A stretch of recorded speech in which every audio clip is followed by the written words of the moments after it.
Well, we're live just as the tea fairy visits me. Thank you, my love. Yes, that is the mommy moderator. She has decided she is going to be cool today. She'll be in the back, keeping. Well, hello. I can hear me. I'll mute me. God, why are you people here? I sound terrible. Right. Well, we're live. Welcome to the first episode of Talking in the Library, or Tittle for short. Yes, that's intentional. We've had a very active chat basically for the last 24 hours. Some guy was it's gone now, but some guy was in here earlier on, doing an hour by hour countdown. Then he got to 17 hours and I think fell asleep. Let's see. We've got Celeste. Hello, Celeste. Of course, Vixen A is in chat and sat behind me, keeping an eye on all of you. Sketchosaurus Rex, hello. Samuel Roberts, hello. And Egregarious Game says an elven maid sent me here. Well, sir, welcome. Welcome indeed. In fact, speaking of the elven maid, this issue of this episode of Tittle is brought to you by Tales from the Tavern issue 2. This is issue 1. I haven't got my hard copy of issue 2 yet. Now available on DriveThruRPG or on the Elven Maiden's Ko-Fi page, I believe. And the fact that I've called it a Ko-Fi page is very much going to upset the Brass Dragon. Who is away? Oh, I'm here. Oh, that was so sudden. Yes, I'm so upset. I can't believe it. Indeed. And of course, so you are sort of my baby. Yes. You have come from my dungeon mastering loins. In a sense. In a sense. Would you like to introduce your baby? The one that came from your dungeon mastering loins? Yes, little baby Max. Little baby Max. Here he is. He's so little, so tiny, isn't he cute? Oh, hello. I didn't see you come in. God, coincidence. Ah, yes. Oh, boy. How have you two been so far this week? How is your weeks going? Average. 5 out of 10. 5 out of 10. Wouldn't do it again. Well, I have to, unfortunately. Yeah, the next week is coming. Lovers 2, I do indeed live. Free broccoli. Jack is very quiet. Oh, I can fix that. You're going to regret telling me that. Give me a mo. We're hearing the same person. He's loud. I should now be booming. Oh, would you look at that? It's Bad Toad Games. Hello, boys. Is that one or both of you? I believe they are developing a TTRPG at present. And I do believe it's abbreviated MMM. But God knows if I can remember what it is. Monsters and something and Mercs. The name has gone completely out of my head. Lovez is the other brother. So we have both Bad Toad brothers. Welcome indeed, sirs. Welcome indeed. We didn't actually hear from you, Kai. Was your week okay so far? Oh, no, soul crushing. That's the boy. You know, that's what we got D&D for, is that escapism. Yes, escapism is very much the word I would say there. Mercs, mages, and monsters. You guys can go and have a look. Look, you're getting a shout out already. You can go and follow Bad Toad Games over on X to have an upcoming Kickstarter, I believe. And they've got some very pretty artwork, actually. I think it would be right up your road, Chris. Very pretty. Oh yeah. Well, we're here to nerd out. We got a very active chat. Kai. Yes. You're working on your. You had some inspiration earlier. Yeah, I am working on my D&D as we're speaking, just because my head's full of it.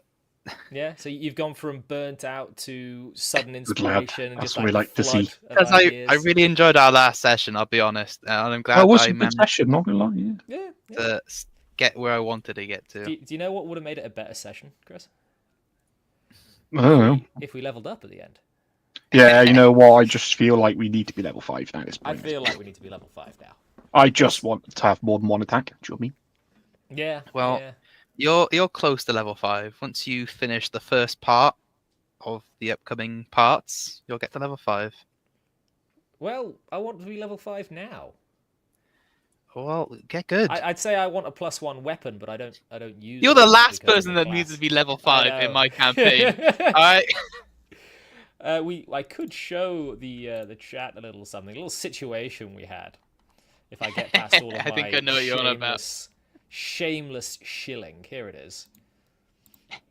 Let me just close my messages, and we will put this over on screen. Sharing the screen. So, here is a little situation that we found ourselves in yesterday evening. We were traversing a winding road, and we came across a gentleman on a bridge in a robe, who who held us up long enough for his allies to get behind us. Now, the funny thing about this is you can see from here that as the entire party was trying to take out two of these enemies altogether, plus with the help of a DMPC there, the Blade Singer Wizard, i.e. me, was able to hold off two all by herself. I think Blade Singers are a bit too strong. And you got hit once, was it? Not in this combat, not at all. You didn't get hit once. The only time you hit me was in the other encounter, and you needed a critical hit to do it, because the modifiers on those cultist bandits, let's say, their modifiers were too low to even hope to hit me while I was blade singing and also using shield. Well, let's just say +5. my inspiration is not gonna be to your class. Oh dear. But the thing Is it anti-magic? When you do hit me and the brass dragon were talking about it. Oh, yeah. I've been betrayed. Betrayal is happening. Conspiracies are afoot. So go on, give me a hint. What do I need to prepare for? You're fucked. That's the hint.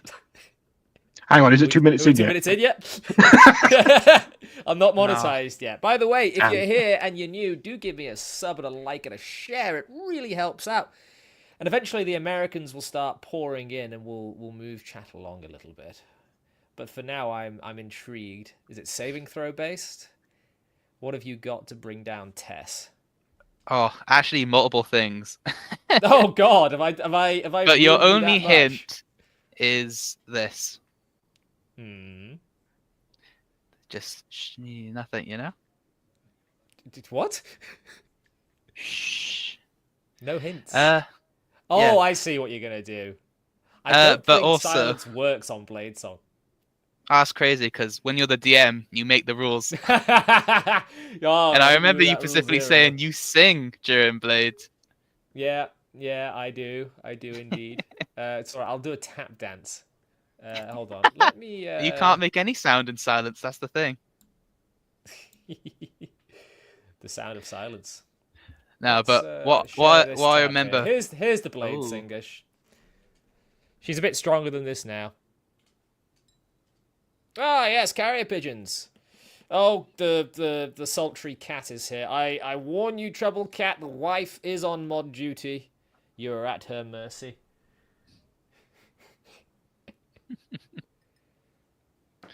We also had in 3 critical fails initiatives in one combat. Oh God, yeah. Which is really funny. At least it was initiatives. Savo's asking a very interesting question there. Does the Blade Singer have any historical... does the Blade Singer have any historical... Oh, God, the word's gone. Allegory. There you go. That's the word she used. I don't know, is the honest answer. I would assume it is probably based on something Celtic. If I had to guess, with the larynx, maybe, going into battle or something like that. You ever seen a larynx, guys? You're Welsh, both of you. Probably. It's the big... Hang on, let me Google that now. It's the big brass instrument with a dragon head on top, and you blow into one end, and it's sort of... The head's all the way up there. Nah, mate, apparently the larynx is a tube-shaped organ in the neck that allows you to breathe, swallow, and speak. I think you're talking shit. I'm pretty sure a larynx is also a Celtic war instrument. Well, would Google lie? Nah, Google would never lie. No, Google would never lie. Historical parallels. Don't make me gay, you cat. Samuel Roberts says milestone leveling for the win. You know what? I do like milestone leveling, but I have recently returned to XP, and I am having a lot of fun with XP. Just wait till I start killing all the NPCs. How much XP do they give me? Yeah, how much are You they see, worth? Yeah. This is the argument against it. Because you can, as a player group, just say, oh, I need XP. I'm going to go start slaughtering everything I see for XP. But that would require you to be playing as a sort of very meta game. Carynx. Thank you, Elliot. There you go. Not a larynx. A carynx. Well done, Elliot. Correct him. Yeah, correct me. If I'm wrong, I accept corrections. Did I not take back what I said about Elon Musk when you were very obviously correct and I turned out to be very wrong? Part of it, yeah. Yeah. Part of it, yeah. Well, you know, I'm let's not move always on from that. No politics on this channel. No politics. Well, that's not really politics. It's about bloody Path of Exile. Anyway, Dabbling Warlock says, Milestone works for a more narrative campaign, XP for a more sandboxy freeform campaign. That is kind of what I'm finding. That is what I'm finding. I do agree with that, but I feel like XP. I don't know. It does. It's in the back of the players' heads constantly. Like, oh, I can't let this person get away, or I've got to do this and this just so I can get more XP. Well, that is definitely a Chris thing, because as soon as something starts trying to run off the edge of the map, he is after it. And because of your subclass, there's no way anything can get away from you, I don't think. Listen, like, that was Sean, actually, doing all the killing things off screen. Yeah. I mean, sure, I was chasing down... I chased down, like, 1 or 2 bandits.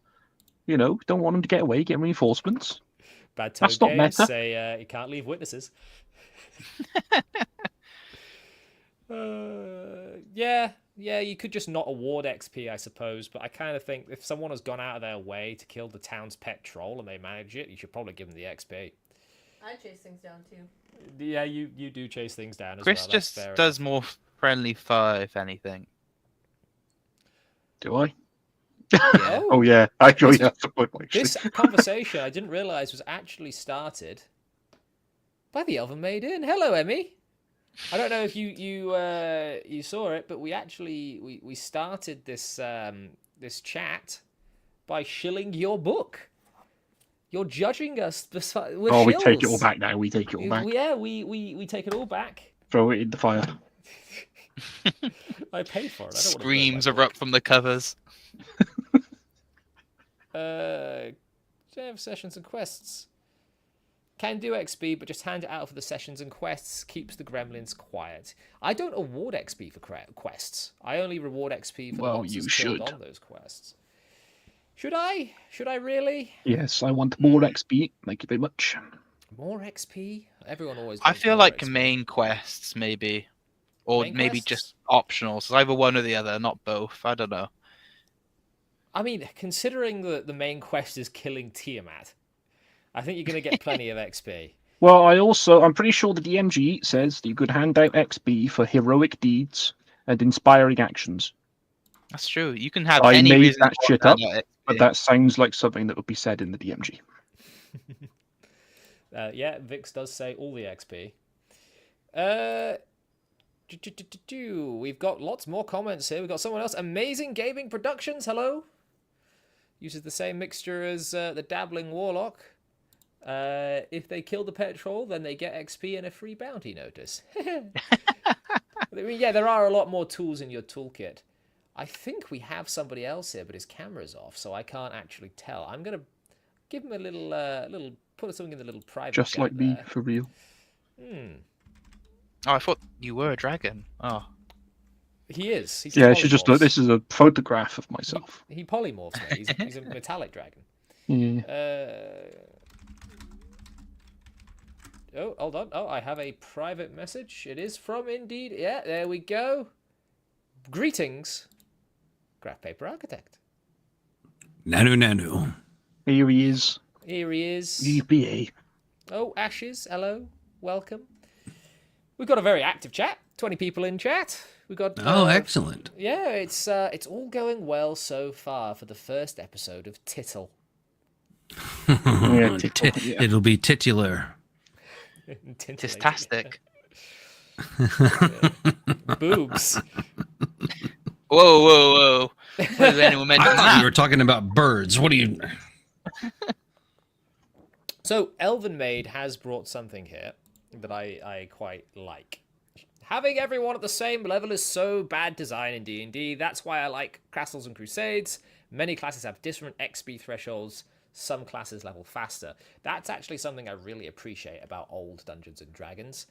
And I will say you don't need to use XP to achieve that effect. I've done it with milestone leveling before. Not everyone is the same. Not everyone is the same level in my current campaign, although that is XP. Ultra American TTRPG has entered the chat. Good evening indeed. Brass Please- Dragon did that as well with his campaign. With I know, Milestone. and then someone Yeah. cried about it a Someone little bit cried too about much, it, and I yeah. thought, right, okay. What is the benefit of asymmetric leveling? It says Egregious Games. Gregarious? Greg asks, what is the benefit of asymmetric leveling? It's Kairi. Hello, Kairi. That's a big word. Explain it to me. Asymmetric. It's things that aren't symmetrical. Games. Games. No, I feel like there's a lot of benefits to it. I think more narrative than anything Yeah. practical. That's how I I mean- was using it, yeah. You've literally just experienced it, haven't you, Kai? You died as a level 7. Yeah, And and then you- I chose to you're come now back level 2. weaker, actually. Yeah, I was going to let you come in as level 3. No, I level was 2 like, it no, was. too much. You are a bit of a masochist, aren't you? And then I got bullied. Oh my god, I got bullied. There is a reason you You got deserved bullied. it. Shall we show the people which character he decided to play, Chris? Yeah, you'll all see exactly why Alright, we guys. bullied him the moment he entered. He's the very game. handsome and a Right. short king. He is most definitely trustworthy. Let me. No comment. So, would you like to tell the chat which name you have chosen for your character? I gotta say this properly. Slizglag. Not only Yeah. the nicknames the party members have for him, but Slickslag Omponient, something like that. I forget. You've even forgotten Opulent. your own name. There he is. I can never remember it. Slizglag Opulent. Yes. Sklizglablablab. He's a Pfeiffer very is the handsome highest fella. level character in her group. Ooh. Fighters are literal buzzsaws in Castles and Crusades. Look, the fact that Pfeiffer is the one leading the charge and doing the murdering is both hilarious and terrifying. I assume you guys are familiar with Pfeiffer's work. Oh yeah. I'd call her I live petite, under but a she's more rock. scrawny little elf girl. Terrifying, apparently. But yes, this is Slizglag. Bullied immediately upon entry to the party. I got tied up. I got threatened. I got kicked around. I got shot at. Would Anything you that like could to have defend- happened. Would you like to defend your actions here, Brass Dragon? Look, right, okay. So, first of all, the ranger spotted him, and he was literally sneaking out of the woods right outside of our stronghold. And the ranger said he was a goblin. He looks like a goblin, so we beat the shit out of him. We find out he's a gnome. That's even worse. Okay, valid. Valid on the gnome part. It's a shame that Kai's not here. Kai's right there. It's a shame that Kyle's not here because he despises gnomes. I think all that rapport you built with him last time would be gone. Yeah, Hey, I one of the I've only Bad Tone played game guys humans is a before this respectable point, fellow. so I went like, what's the least human thing? And I picked gnome. Well, I don't know if that's the least human thing, but No, yeah. no, Well, it's I'm like Close. one of It them. is close. And I've got a rivalry with the other short person. in Oh, the Micro, group. who is taller But than it's you. it's purely on my side. I don't think he cares. No, no, we can get the old. I don't think he remembers, mate. Probably not. We can get the old. Where is it? I have got it Where here was somewhere. How are you, architect? How have you been? Oh, I'm doing quite well. Thank you very much. Having some minor technical difficulties, so I will be video probably next week rather than just a picture of me. But Very yeah, I happy appreciate picture. it. Yeah, it Thank shows you. off the mutton chops. Thank you. Yeah, I actually grew the. Well, here I almost started telling stories. Tell me if you want to hear stories. I'll be quiet. Did they ask you to be the stunt double for Wolverine? Well, I hope so because Hugh can call me anytime. I'm down with that. I'm a fan of Hugh. No, actually, the Mutton Chops came about because that was part of a character I was playing, Nils Krogstad, in a dollhouse, and decided to go. When I act, I like to do what I can. So the lamb chops there were part of that character. It was a period. So I did that. Then playing other characters, I've done mustache, I've done goatee, I've done handlebar mustache. So A man of many facial hairs. helped the makeup department, I guess. I can post pictures of it sometime. I played Captain Hook in a couple other parts, and Oh, that's cool. Hook needed the killer mustache, so I've done that. That's where that came from. So thank you for that. But lamb chops. yes, lamb chops. They're fun. I might go back and do that again. Right now, I just have my little devil goatee, I guess. Well, I've been rocking the swordsman facial hair for a while. It's the only Yeah, one I can that's how I think I got shadow banned on Twitter, is because my particular brand of humor is, I guess you could say, not nice. If you watch some Clint Eastwood, come on. I mean, Clint Eastwood, Gran Torino. Oh, what a film. That's how it goes. That's how guys. I mean, not to try to be sexist. I guess you don't want to make it too sexist, but that's just how guys are. It's like, hey, what are you doing? whoa, Did you step in it again today? Blah blah blah. Disavow. Yeah, I know. It's so horrible. It's just terrible to think. And so when I like Boys somebody, being boys. yeah, I mean, if that's how you can tell, for me personally, if anybody ever wants to know, if I don't like you, I will ignore you. I will not say anything about you. I will never say anything to you. If I fucking just was like, whatever, it's like, nope, not even a word, not a peep.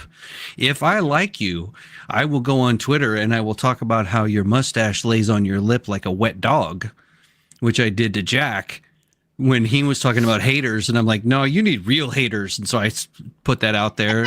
Well, And I think I got shadow banned. It's like, you're not a nice person. Because they said, on Twitter, they're like, oh, we're going to change the algorithm so that everybody is nicer and it's going to start blocking things. And it's like, well, fuck, I give all my people I like, I give them shit all the time. I'm fucked. When I promoted your show, and I it go got on one there and I'm view, like, and that was me because I have it to notify me when you post because I'm looking forward to the Adventure Engine stuff. I need to know when this happens. well, I'm good. I'm glad. But yeah, it's so you're just following me for Adventure Engine, right? That's nice. Yeah, that Don't give a shit about me. That and the mutton chops. Yeah, don't even like me, but no, I'm just kidding. But yeah, it's like, so when I did that, I used the reverse psychology. I'm like, don't watch it. Don't even bother tuning in. Here's the link to the show so you can be sure to avoid it. And then I went, Twitter's algorithm is going to freak out. It's going Just to in be case you accidentally type this in, don't. Well, again, Yeah. I see you posted 12 minutes ago to tell everyone that the show had just gone live. It has 9 views. Yeah, dude. Even when I repost you, it doesn't do anything. I don't know what you've done to this. You might be best off just starting again. Nah. People, whatever it is, it's fine.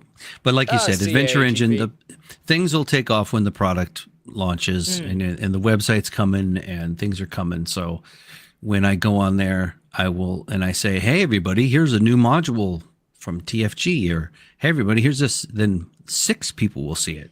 Oh God, You know? I would not want to know how Graph Paper Architect would interact with Troubled Cat. And by the way, for those of you that don't know, I will actually be on Wick TV on Thursday with TC here, discussing something quite friendly. I'll wait for Wick to do the. How would I proper interact with Troubled Cat? Oh my goodness. Oh, I probably yeah. would get some Costco chicken and be like, here, eat this fucking Costco chicken. No, man, you have no idea what you'd be in for. And No, will leave I don't that know for who you. Troubled Cat is, but I'm game. How- Hey, we'll give it Probably a the shot. I chaperone. don't know who you are. I don't know who you are, and I don't know where you live, but I have skills. And Mate, those he's gonna- skills. everything you're saying here, he is turning into an innuendo. Well, it's all right. I do have skills. Go ahead and innuendo the hell out of that. Ha! Right, we'll get back onto a semblance of a thing because Emmy did Right, say the semblance of a something, thing. So I heard that you were wondering what is the value of asymmetrical experience, asymmetrical leveling. yeah, go for it. And I think that in design, because they had it in good old games, that the idea is some things take longer and some things take more. And it's just a reality of what you're doing, that you might need to have more experience. It might take you longer to learn something. In the case of playing other races, so let's say that you're a dwarf, right? And if we just consider, because I play dwarf all the time, love dwarf. I do enjoy a good midget. Exactly. And so, but contemplating longer living races. So let's think about that for a minute. You got somebody who sees time completely differently, lives their life completely and utterly differently. And if you don't slow down their EXP gain and their leveling, and you don't cap it, then in the same space of time, that 50 years of a human, so the 50 years now this human is getting to the pinnacle of that humanness. In 50 years, a dwarf is like, well, I learned how to fillet fish better and, did some things. And because their life is just so completely different, you've got it's mind-boggling to try to compare something like that. A fighter at 50 years is like, oh my gosh, it's shit. I just brain farted his name. Help me out, guy from Willow. Come on. I haven't seen Willow. What? People need to understand I don't watch films. Everyone's like, one of the main questions I get asked is, what's your favorite film? And I will go, I have seen 3 films in my life, maybe 4. Oh my The Lord of the goodness. Rings trilogy and Princess Bride, and that's Oh my all I God. need. You got so much catching Anywhere up to is, do is now. Warwick Davis. Willow is one of the Warwick pillars Davis, of there you your go. meeting. Brass Gotta Dragon have got it for Willow. you. I googled it. There you go. Brass It's Dragon not Google. Warwick I Davis, googled the Guy from swordsman. Willow. It's I can't believe I'm brain farting his damn name. Now, the know, entire Val chat's Kilmer played lighting him. up with how the hell have you not seen this film? Even Kaoru Shimizu, Well, by the way. Come on, hello, chat. Hook says me Warwick up. Davis. Val Kilmer, Willow. Mads Mardigan. Mardigan. There right. you go. Thank you very much. Kaoru, I'm going to butcher this. Kaoru. Kaoru Shimizu. Nice. Thank you. But anyhow, Celeste says, what is Willow? I'm glad I'm not alone. yeah, don't watch the new one. Just watch the original film and do not ever consume any of the new media. Oh, it's Heretic. That's Willow. Hello, Heretic. But anyhow, you got mad. Okay, so you don't know. Crap. Well, who's a great swordsman that you know? Inigo Montoya. You killed my father. Prepare to die. Inigo Montoya. Inigo Montoya, total badass. He was awesome. He's like what, 40s or so at that point? Maybe late 30s, early 40s or so, you would think.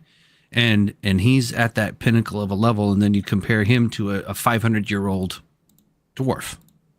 Like, how much better is that? If that dwarf trained at the level that Inigo trained at for 500 years versus what he did in 40 or 50 years, I mean, it would be ridiculous to think about.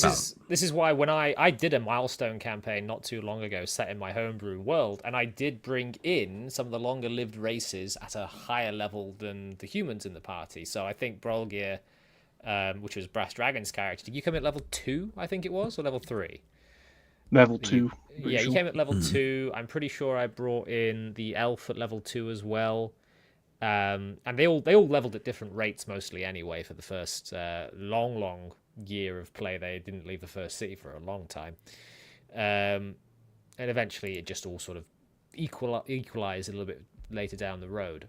But also, I find as a mechanical thing, not just a narrative thing, having different XP gain rates makes the game more fun.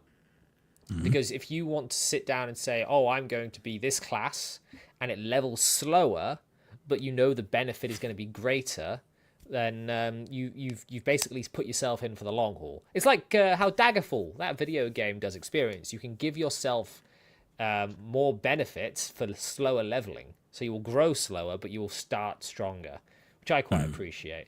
It's one of the things I'm looking forward to in basic D&D when I run that next month.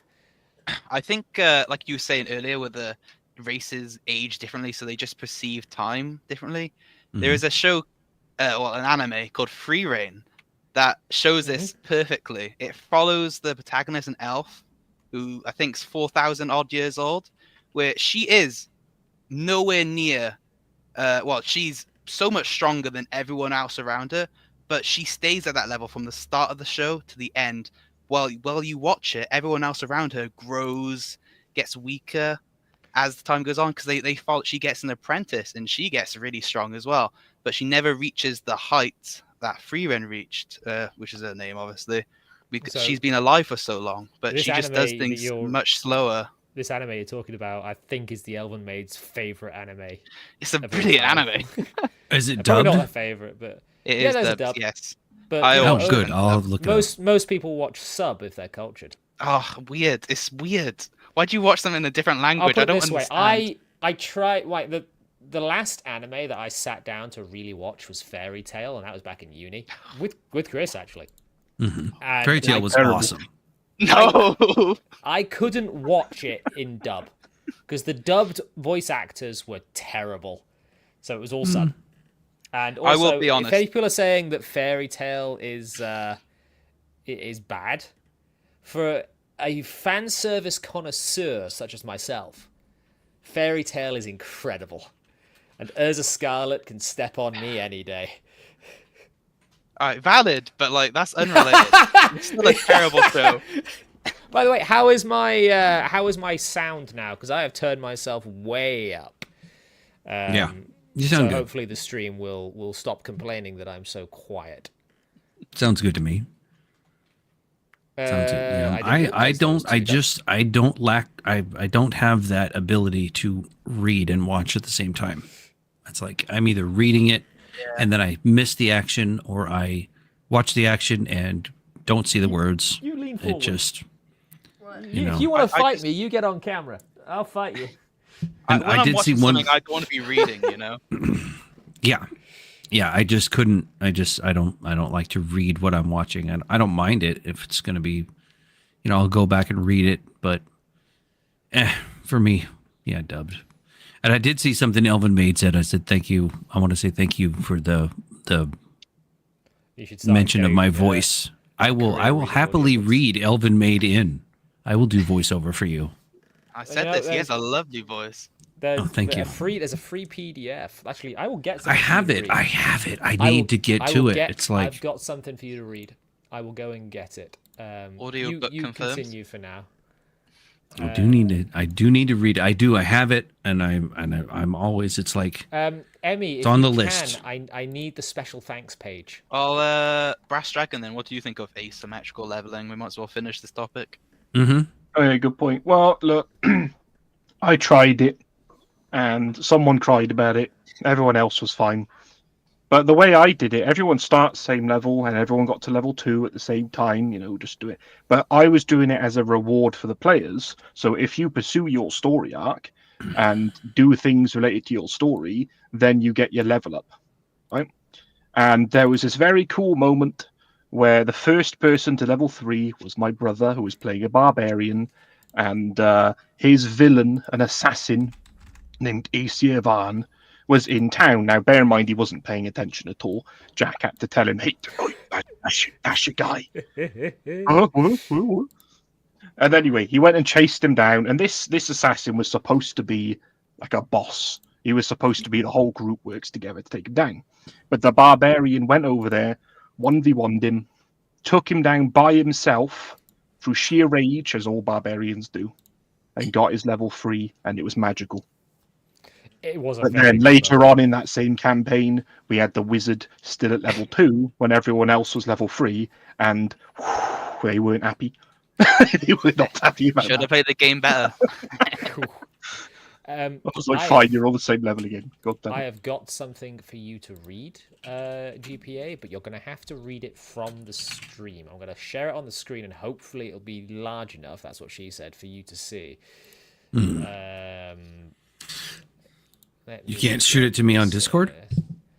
It's a free PDF. I wonder if... It's 62 megabytes. Discord will get angry at me. Is it Elven made? I think I have that. Yeah, it's Tales from the Tavern issue 2. It was literally going to be the special thanks. Let me... I have it. Let's see here. Hold on. I'll get you to read that out, and the people can enjoy your sultry tones. Thank you. Let's see. Tales from the Tavern, I have issue 2. I have issue 2-1. Issue 2, it's literally page 3. All right. It's, I didn't need to put literally into that sentence, but I did. Okay. And no, I have not seen Golden Boy. I have just seen clips of it. Again, these are things that GPA grunts manually. Give us all the grunts and exhales. Yeah, we're just going to turn this into an OnlyFans stream. I'm already ready. I got tissues here. Oh God, Kai! Oh no. boy! All right, now. So now Okay, Jack, I'm sending you my PayPal so you can. If this is where this is going, I want to get paid. I just don't for free anymore. You just, paying online. If it's tissue worthy, I want to get paid. I have it. Does this make me some sort of pimp? If you can control scroll in, you could probably get it larger. True, but I think. This isn't good. I have it here. Anyway. I have it. You don't need to show it to me. If you want to show it to the chat. Yeah, that's why it's on screen. It's for the. Yeah, go for it. All right. Special thanks. First and foremost, Jack is a wanker. A heartfelt thank you to my partner, whose unwavering support of assistance while we were dealing with him and his wanky mustache were indispensable. I'm sorry. I'll stop. I will fire you. No, keep going. I couldn't help. I told you I'd give shit to people I like. You were warned. All right. First and foremost, a heartfelt thank you to my partner, whose unwavering support and assistance were indispensable in bringing this magazine to life. You were there every step of the way, and I am deeply grateful. To my 6-year-old son, thank you for your patience and understanding, allowing me the space to dive deep into work. Your love and laughter have been my anchor. We pay tribute to Gary Gygax and Dave Arneson, whose visionary work has been the cornerstone of our community. Their legacy is not just remembered, it is celebrated and cherished. One side note, I'd like to add Rob Kuntz to that because he was there at the Big Bang and he actually is has an interview very much a part of that. He actually has an interview in this issue. Yes, he's fantastic.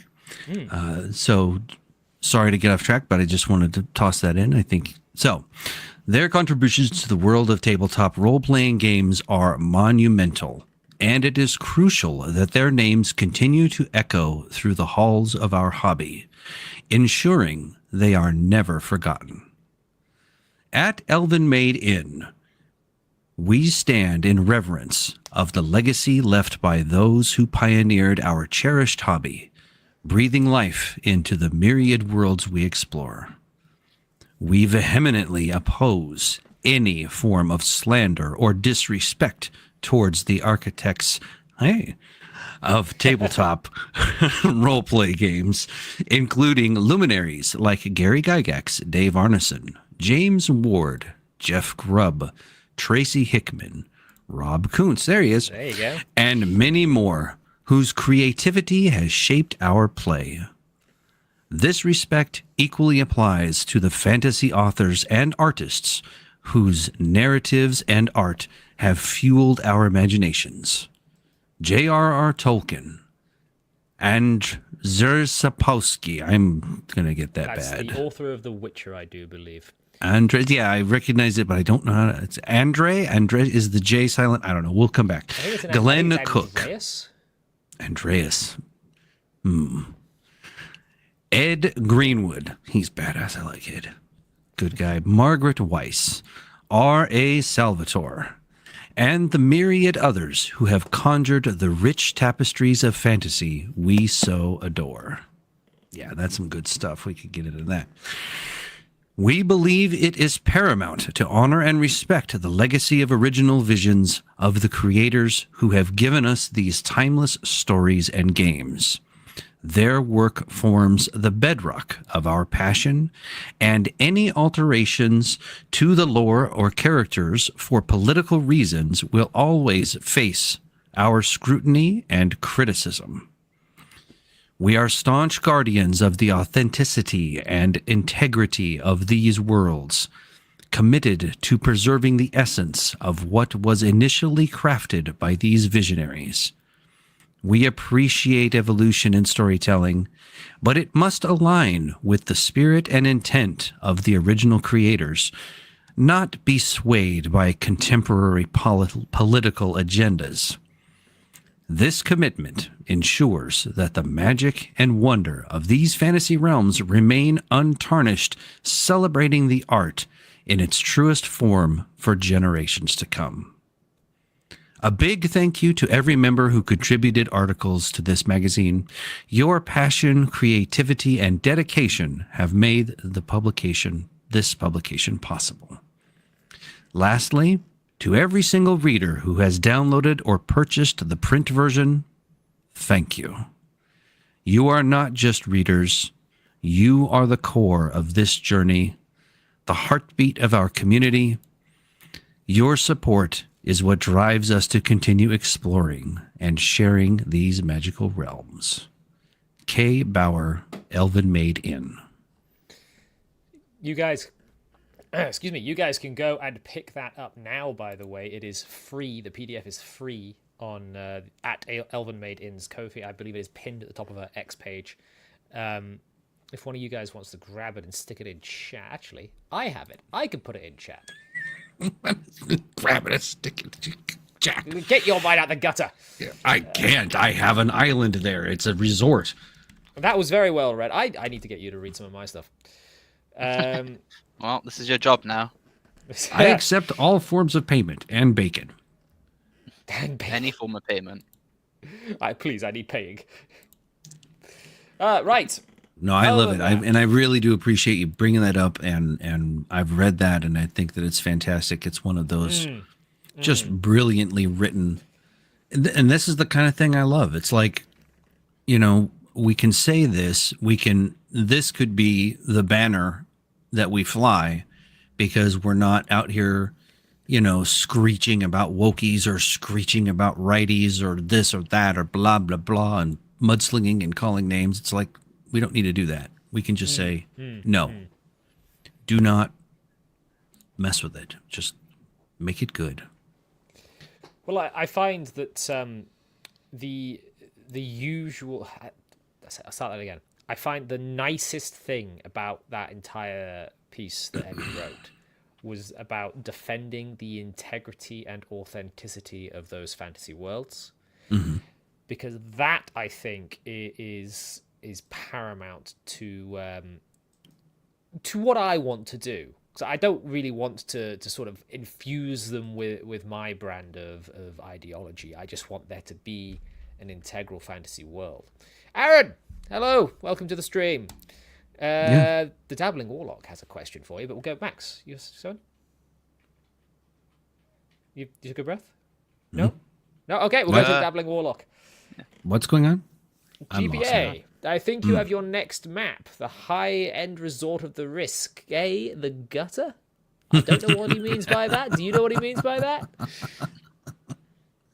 No, but it sounds good. I think it's the high-end resort of the risk. I like it. I like that idea. You know, I actually do think that there's a place for adult entertainment in tabletop. You know, there's no reason that adults should shy away from it and say, "Oh no, that's not good." No, just put an adult-only rating on it and then make it good. You know, I agree. There are certain things that are adult that need to stay far away from the hobby. And Ultra was talking about that earlier on. I had a horrifying experience recording for Nerdcognito over the weekend, listening to some of the things that some people play. But we'll not bring that up because I'm traumatized. Yeah. Or changing the subject back to the subject we were just talking about with integrity. I would sooner create my own thing than change someone else's stuff. Like, 'cause I think I just gain more enjoyment from that. That is, I wish the people that decided to make the Rings of Power, War for the Rohirrim, and pretty much every property that's come out over the last 10 years understood that. well, I think the big part of the problem is that they can't set aside their own ego, and they can't. I hate they to can't set interrupt. aside their stuff. We've got a surprise visitor whom I was not expecting to see today. Surprise visitor. Ladies and gentlemen, it's my co-host from Nerdcognito, Dying Breed TT, Kyle. Hi, Kyle. I wasn't expecting this either, but I heard GPA talking about egos, and so here I am. Yes, Nice. the raging egomaniac himself. How's my audio? Am I too loud, too soft? No, What's you going are on? fine. By the way, if you look behind me, yeah, there you go. Hey, hello, She's mommy Mrs. Jack. moderator today. You got an official producer. Excellent. I do. I've got Bad Toad Games here. Says that's why we started to create our own game. I'm going to cycle through some comments on here, but I realize I cut you off, GPA. So please carry on. Oh, in the discussion of honoring and cherishing and bringing forth other people's work and being able to do that,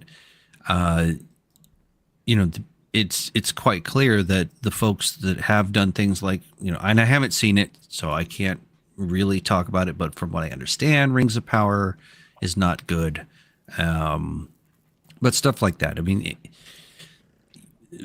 if you're going to do, let's say, a screenplay, if I'm writing a screenplay or a script from a book, and you have to set aside your own ego. You have to set aside your own ego, your own desires, and realize that the quality of your storytelling will have to show in the quality of your production and not in what you put in it. When you bake grandma's cake, you don't put raisins in it all of a sudden and just say, well, I think raisins would be good for grandma's cake. It's like, no, do grandma's cake. You've made grandma's cake, and then you put grandma's cake on the finest plate with the finest china and the wonderful stuff and make the presentation of it great till you are really showing everyone this is grandma's cake and it's grandma's, and everybody can show your appreciation of it because it's got the best plate.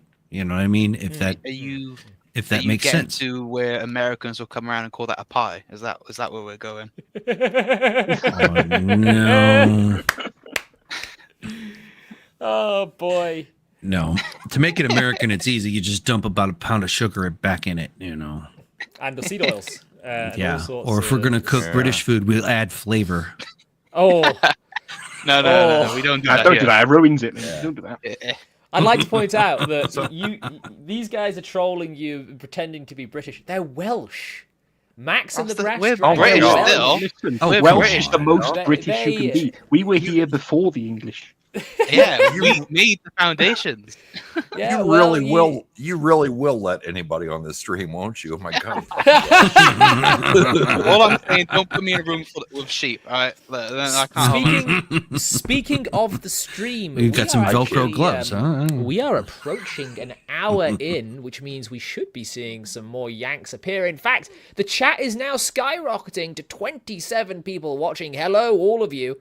I would much appreciate a like, a share, and a subscribe because it means that one day I might be able to make $1 off this. And maybe Nah, not I gonna can, be you, mate. Shit, fuck. Oh, Just to make sure you name it. bastard. Yeah.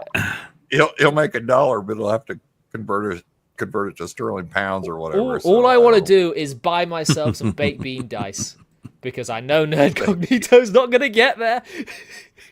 I want to talk to GPA just a minute about what he was just saying, and I know I kind of jumped in the middle of the conversation. Oh, good, because I wanted to talk about this crap you put on Twitter today. What the heck was this nonsense? So let's go. What? No. Hit No, me we'll up, get there. brother. We'll get there. We'll get there. Bring it. You go first. Then your ass is mine. Let's go. Okay, I look forward to it. Disclaimer to those joining us: graph paper is mean to those he likes. Let them figure it out for themselves. No, Mikey. So he hates me. You've completely caught Kyle off guard there. He's like, "What?" No, I no, thought we were friends, man. no. He didn't catch me off guard because I knew that 2 minutes after talking to him for the very first time, which is why I love this. I absolutely love this guy because we're cut of the same cloth. So, you talk about removing the ego and just baking grandma's cake, right? So, but is there a point at which someone has baked grandma's cake X number of times and now they're like, you know what? I'm going to do it with raisins this time because I know it'll be good. Right. And so the analogy, what I'm getting at is at what point, it's not so much ego, but at what point do you start putting your own twists on things? At what point do you take the recipe and you've had enough experience that these flavor combinations go well together, that you can change the recipe and have it be successful? Do you think that's possible or what? I think it's completely possible. And that's when you say based on. That's when you create a show or a film, whatever, and you say based on original works by such and such and such. So when you make hopefully we'll have new Star Trek that's good, and it should say based on the, Star Trek created by Gene Roddenberry, it's things like that. So if you're going to do Lord of the Rings and you get the licensing, and then you say this is based on this is an idea that I have conceived this other idea that lives within the Lord of the Rings, and at the same token, you don't change key aspects. You don't suddenly make Gandalf a Kender or something, although that would be fun. But you know what I mean? You still, if you're doing it and it's based on something else, you got to pay correct homage and set your ego aside enough to have things be accurate. So if they don't jive with your own personal vision, don't put your personal vision in it. Again, we come back to the way that Emmy worded it. We value the integrity and authenticity of these worlds. 30 people on watching live now, guys. Hello, welcome. Oh, 29 as I say that. I'm sorry. Come back, please. Yeah, that makes sense. Couple of adventures.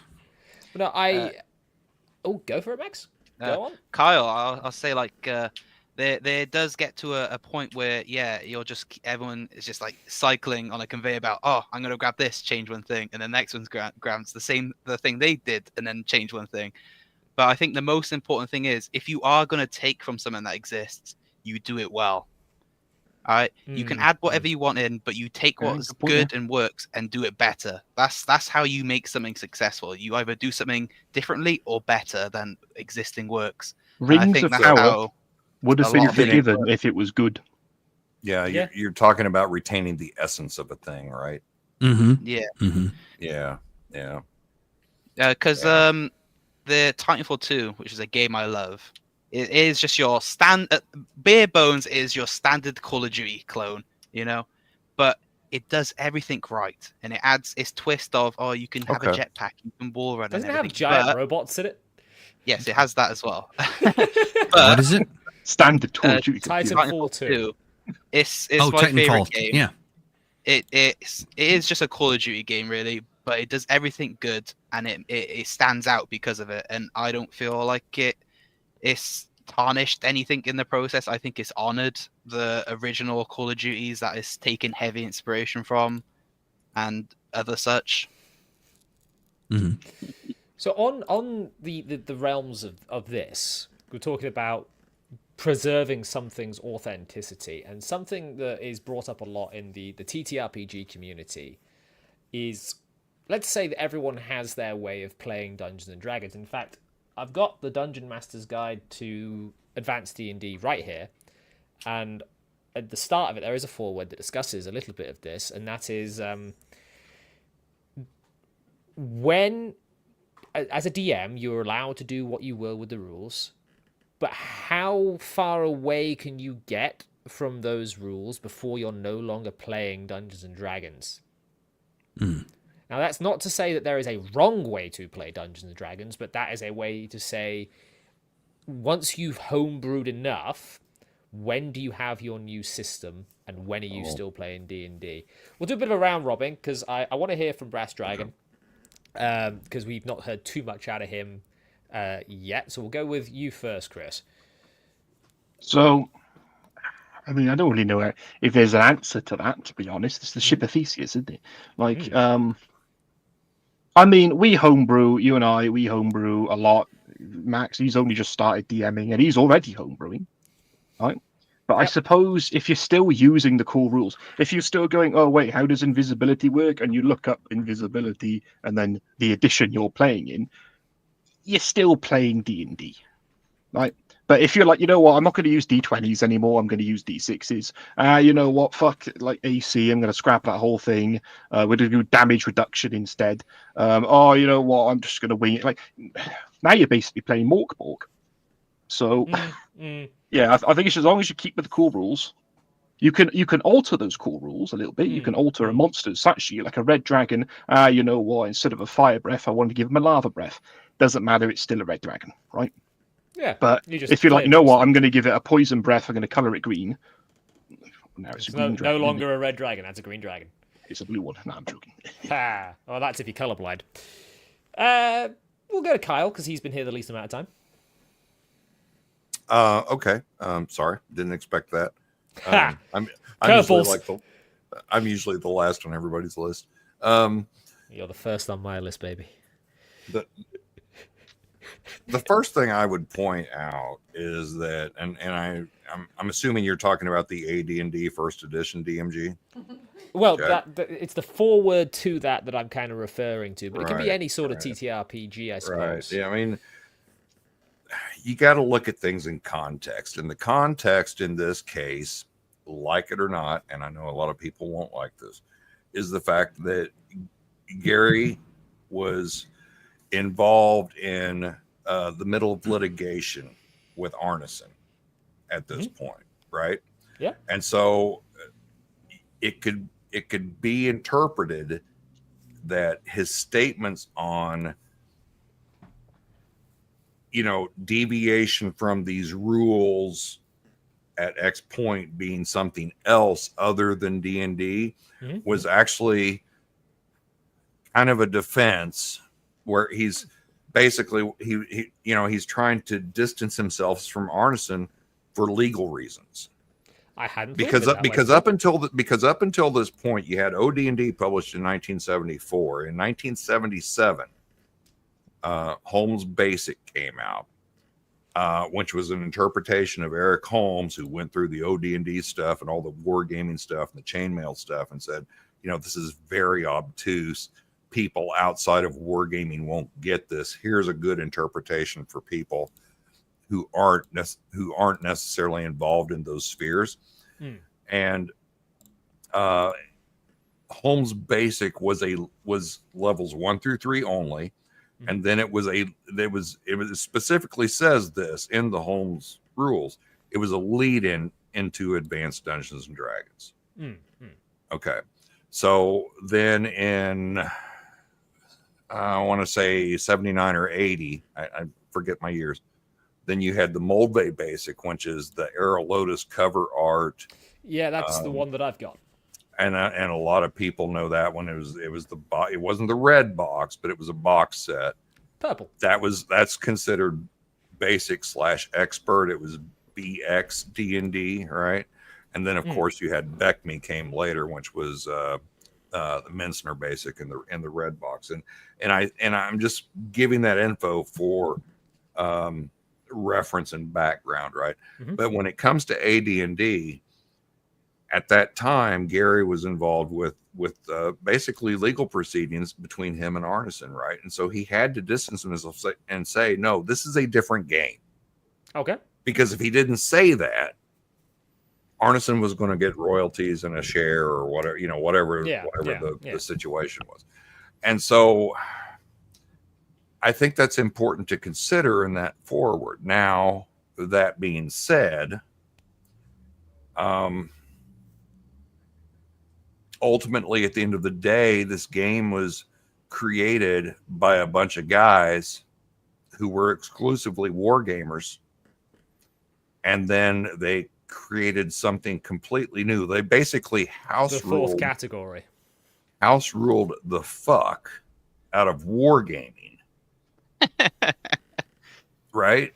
I mean, that's essentially what it is, right?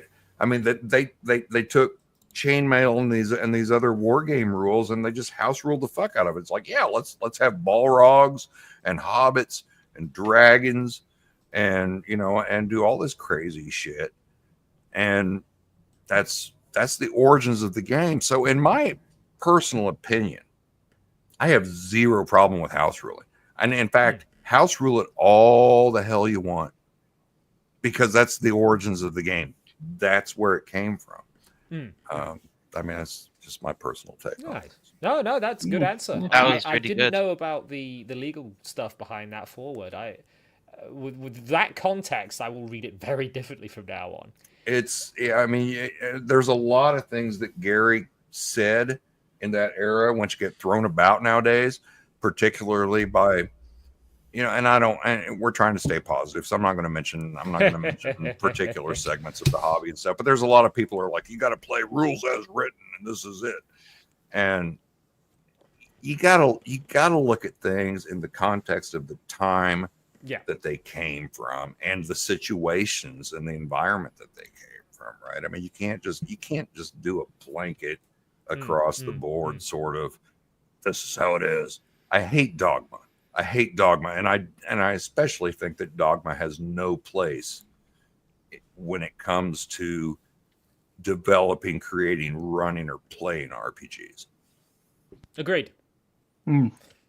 Max and GPA, which one of you wants to go next? What do you want, Max? Architect? I'll wait. Okay. Max, youth before beauty. I'll keep this short. I think it depends on what your intent is. I know that's a tricky word nowadays, but if you're creating something for the intent to use it in D&D, I think that is good enough, because you are homebrewing stuff to put into the world, all right? Because you're not making new stuff and then now this is what we're doing. No, you're making new stuff to put into existing stuff, and I feel that is the difference. You're not making something new to just play on its own. You're adding it into the pile of gold dust, gold, diamonds, whatever you have. Yeah, And Dabbling Warlock and Samuel also said, if you're not having fun, you're not playing it right, which I 100% agree with, because the whole point of sitting down and playing these silly games is to have fun. At the end of the day, if you're not having fun, none of us would be here. I thought it was to do the most damage. Yeah, I thought it was to optimize every part of my character. People have fun doing different to annoy things, the DM with my builds. People have fun seeing numbers big, big number. Enjoyment from different ways, Also, welcome to people who are now joining. We are getting a few extra people cycling through. You're late, Josh. What did you miss? The best damn pet shop in town. Yeah. That's a reference. I'm old. Right. GPA. Go. I do like the legal definition. I think that that's a very nice, clean-cut line where you can decide a game is this or a game is that. So I think that's important. And I really like Max's idea as well, where it is, are you adding to a current game or are you creating something new? So then what are we doing here? Are we actually playing this game or playing that game?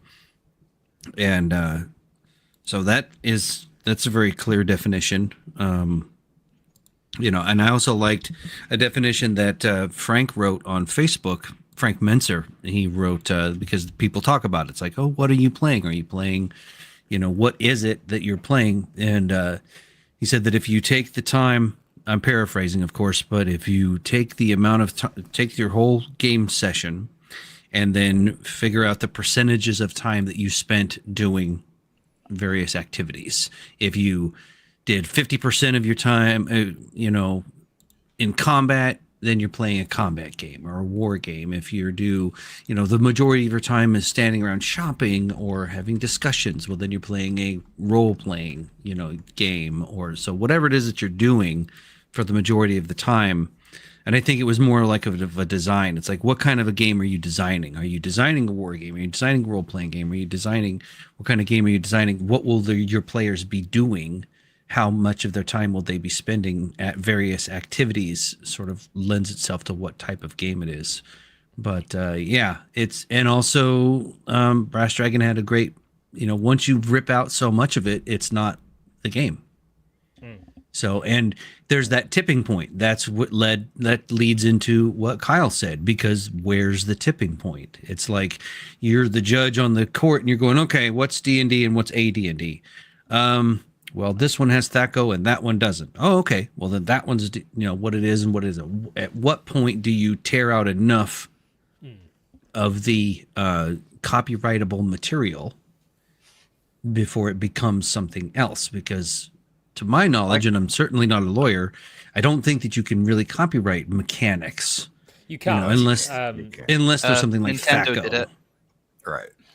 Right. And I can answer your question where that point is, but go ahead, Jack.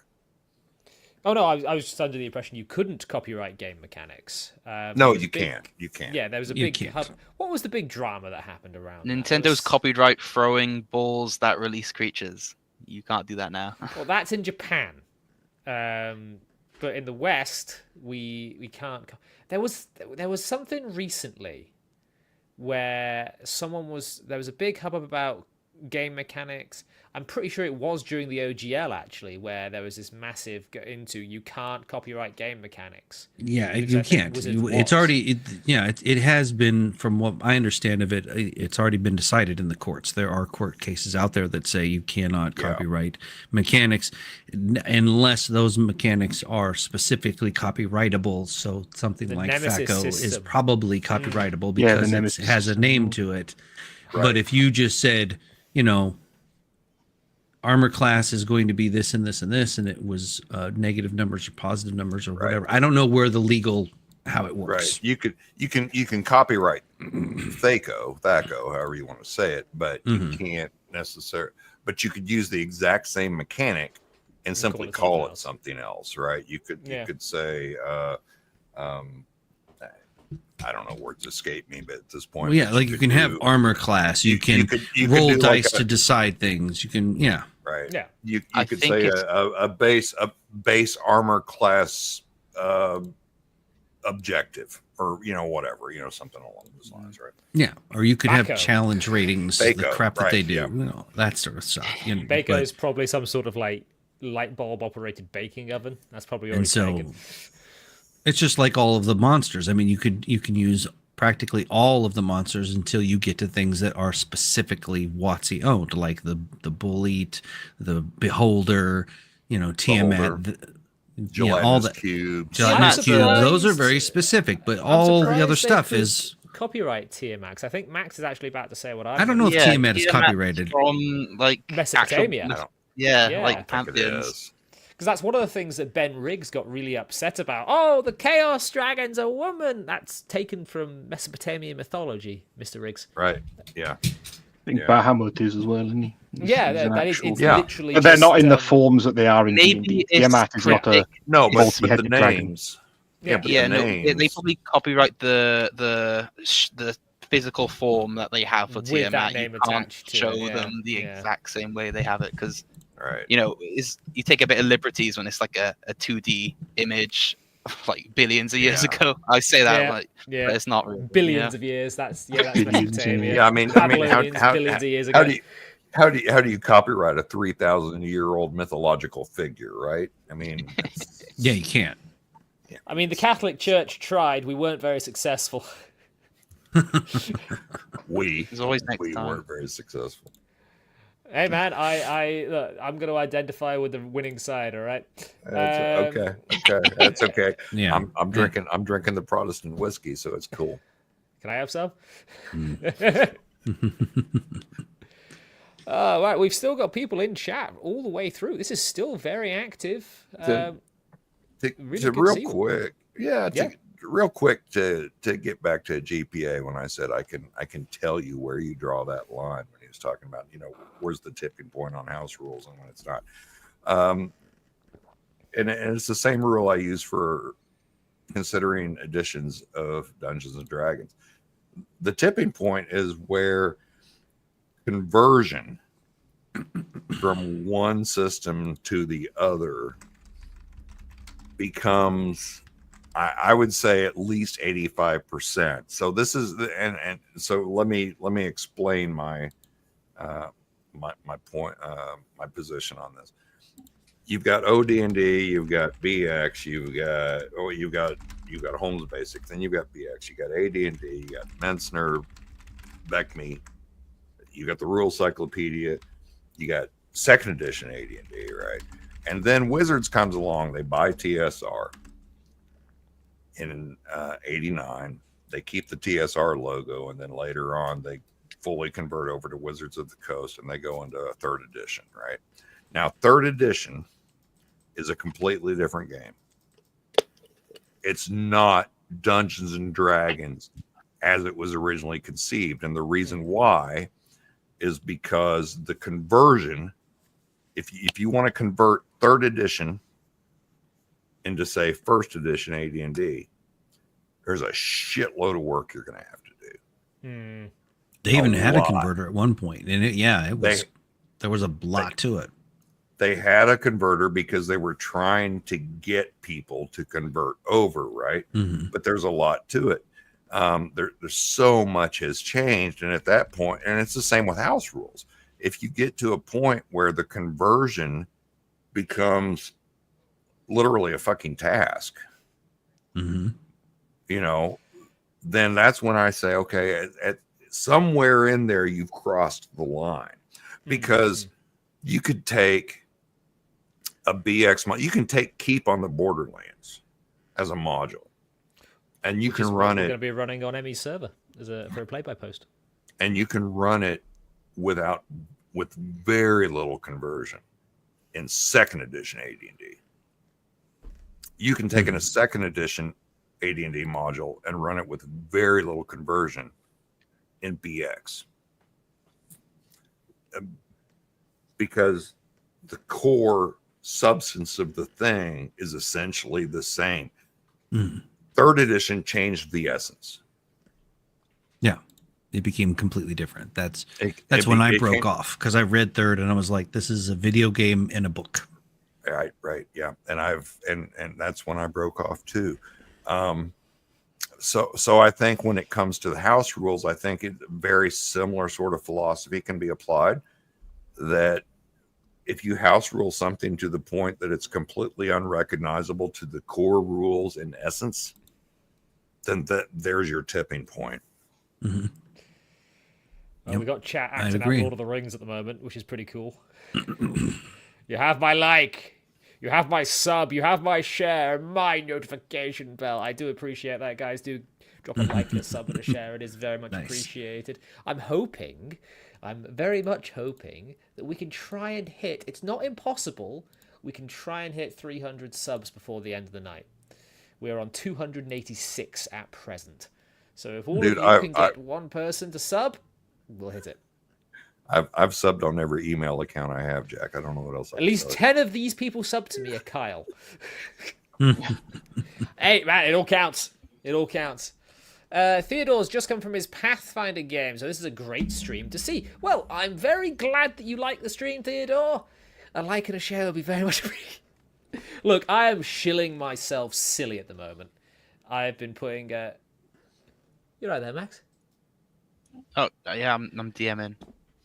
He's working on his game. Sorry, I realised how close I was talking, and then that's like really leaning He's getting really into the soul. I thought he was paying really close attention. He's really interested in me shilling everything. His eyesight shit. He can't see the chat. That's what it is. Yeah, no, I use a computer like this nowadays, you know. Oh boy! Let me get back to my shilling at the hour and 22 minutes. Harold says he subbed from the Wick debate. I should be back on Wick TV's channel very soon, but I will allow him to make that announcement as and when, if he's not already. That's going to be a doozy. When I announce that, you guys might be surprised as to who I end up on that stream with. Ah, boy. Right, no, but I do like the fact that we have an active chat. I'm very happy to see everyone here. I recognize a few people. There's a few new people. It's great for me because my ego requires as much help as it can get. Inflate my head further, please, and thank you. Well, we've talked legal stuff. We've talked when is D&D not D&D, and other such things. Do you guys have anything in particular you wanted to bring up tonight? I know GPA, you had a few things you wanted to talk about. A tweet you mentioned earlier that you wanted to talk about. Yeah, but he ran away. He knew I was coming for him, so I'll put him down here until he comes back. There we go.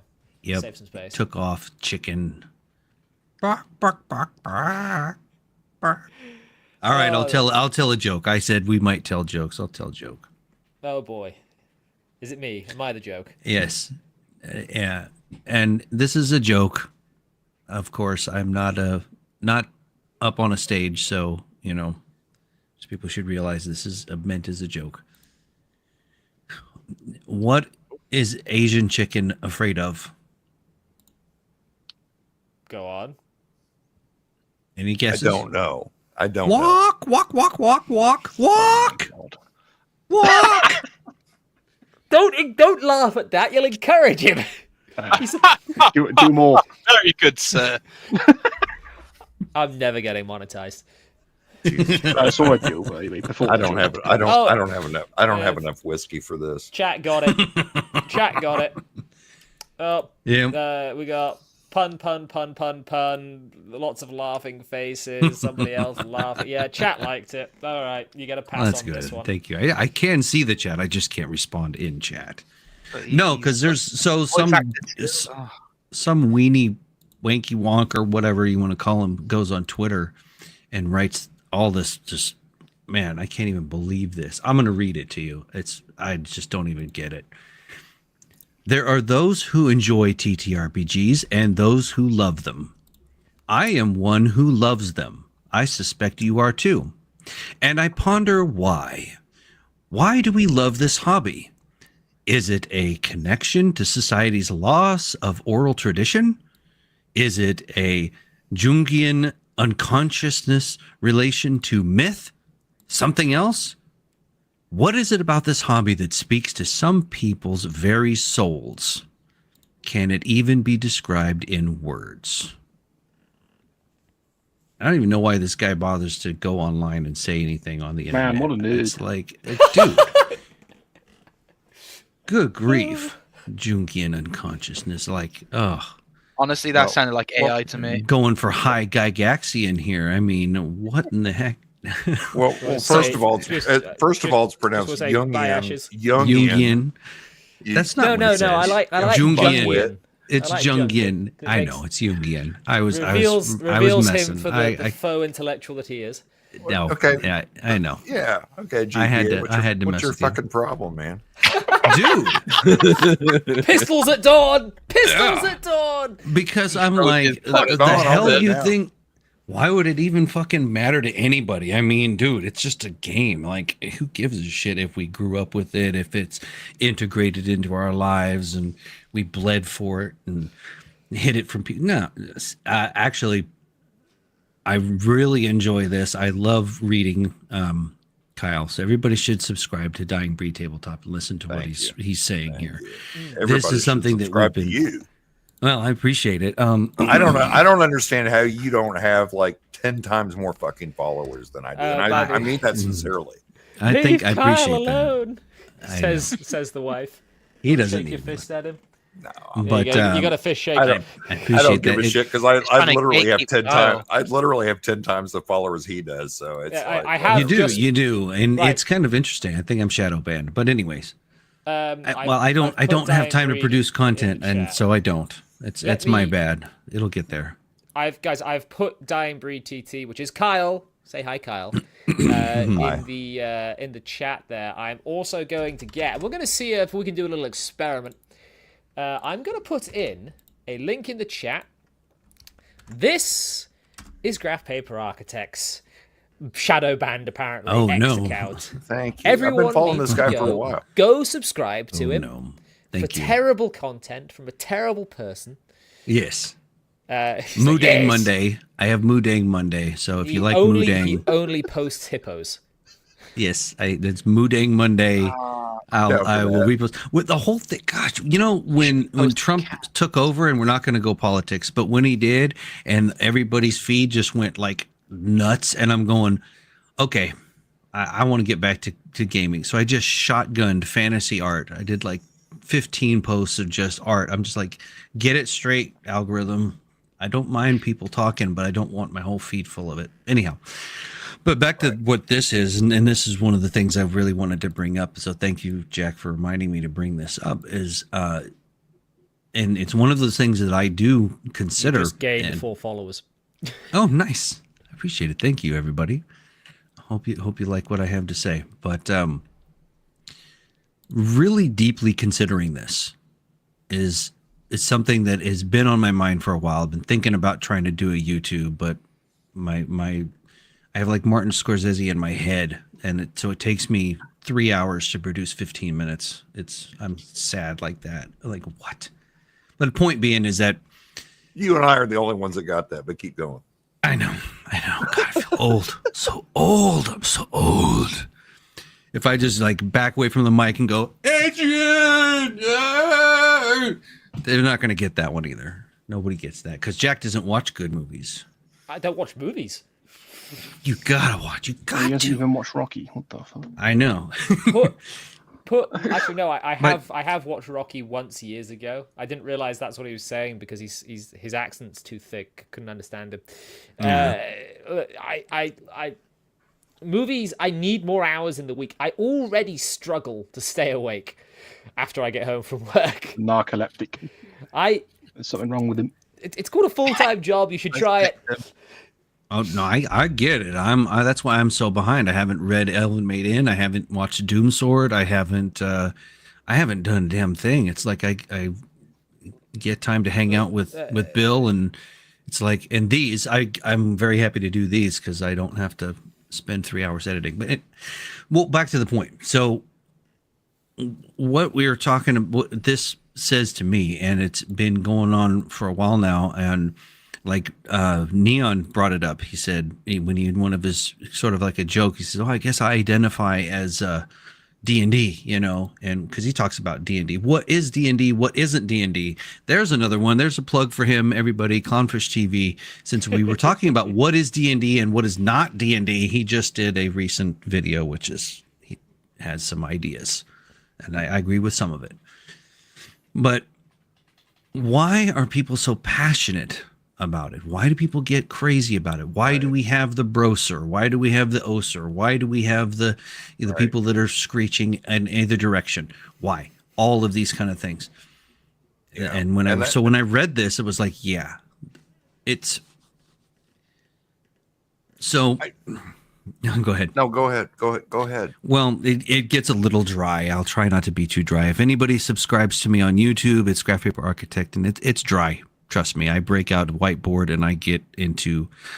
I try to get people interested in things like NLP, which is neuro linguistic programming. I get into scheduling and whiteboarding and some other things that I've been into for a long time. If anybody doesn't know that, yeah, Max is like, fuck this shit. He's talking like educational shit. I've been fiddling shit. with this pen this whole time, and it's annoying me. You're fiddling with your what? Well, the thing is, yeah, if you mention NLP, Jack's viewers are going to drop to like fucking 0. So. Yeah, I know. They're going like, I thought this was going to be fun. Look, now we're in school. What is this bullshit? We're still going strong. We've got 26 people at the moment. It's been quite consistent. We've got 26 likes as well. So thank you very much. Everyone leave. I won't wrap it up. I'll nutball it. I'll spitball it here for everybody.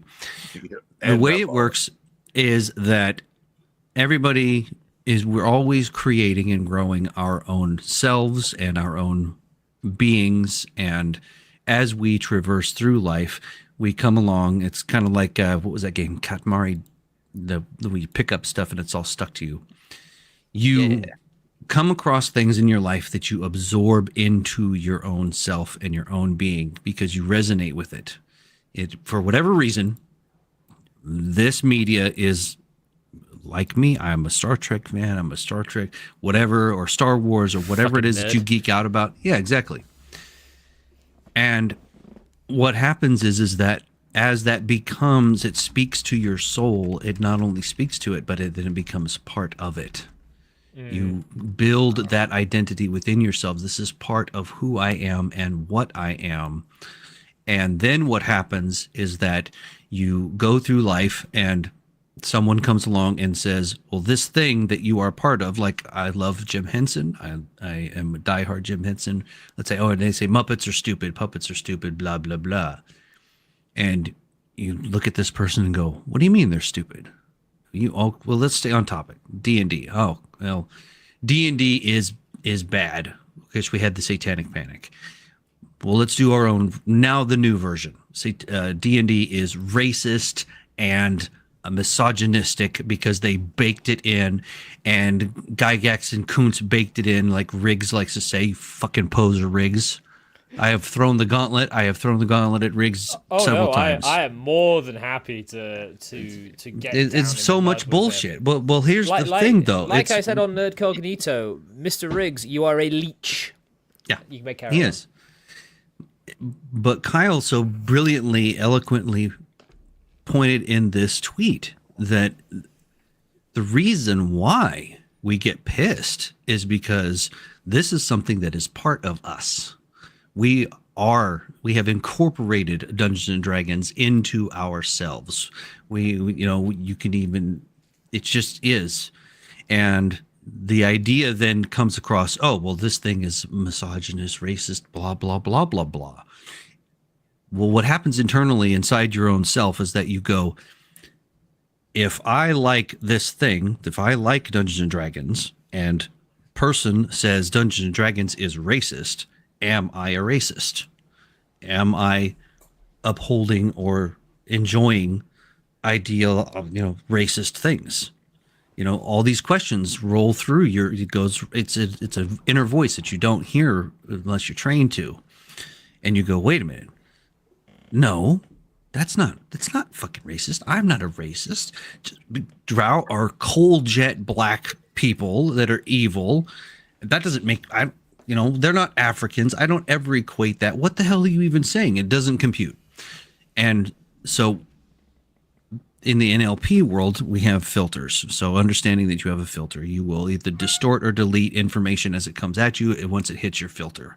So people will say ridiculous crap like, oh, it's racist and racism is baked in. That hits your filter. And you go, no, it's not. Bounces off. But then you can still have that internal dialogue. Wait a minute. Are they right? Is there any validity to what they're saying? Is there anything like it at all? because it's part of who you are. It's part of what you love. It's part of what you have, either grown up with or even just now picked it up. It's something that is incorporated as part of you. So it is personal. That's why you get pissed the fuck off, because it's personal.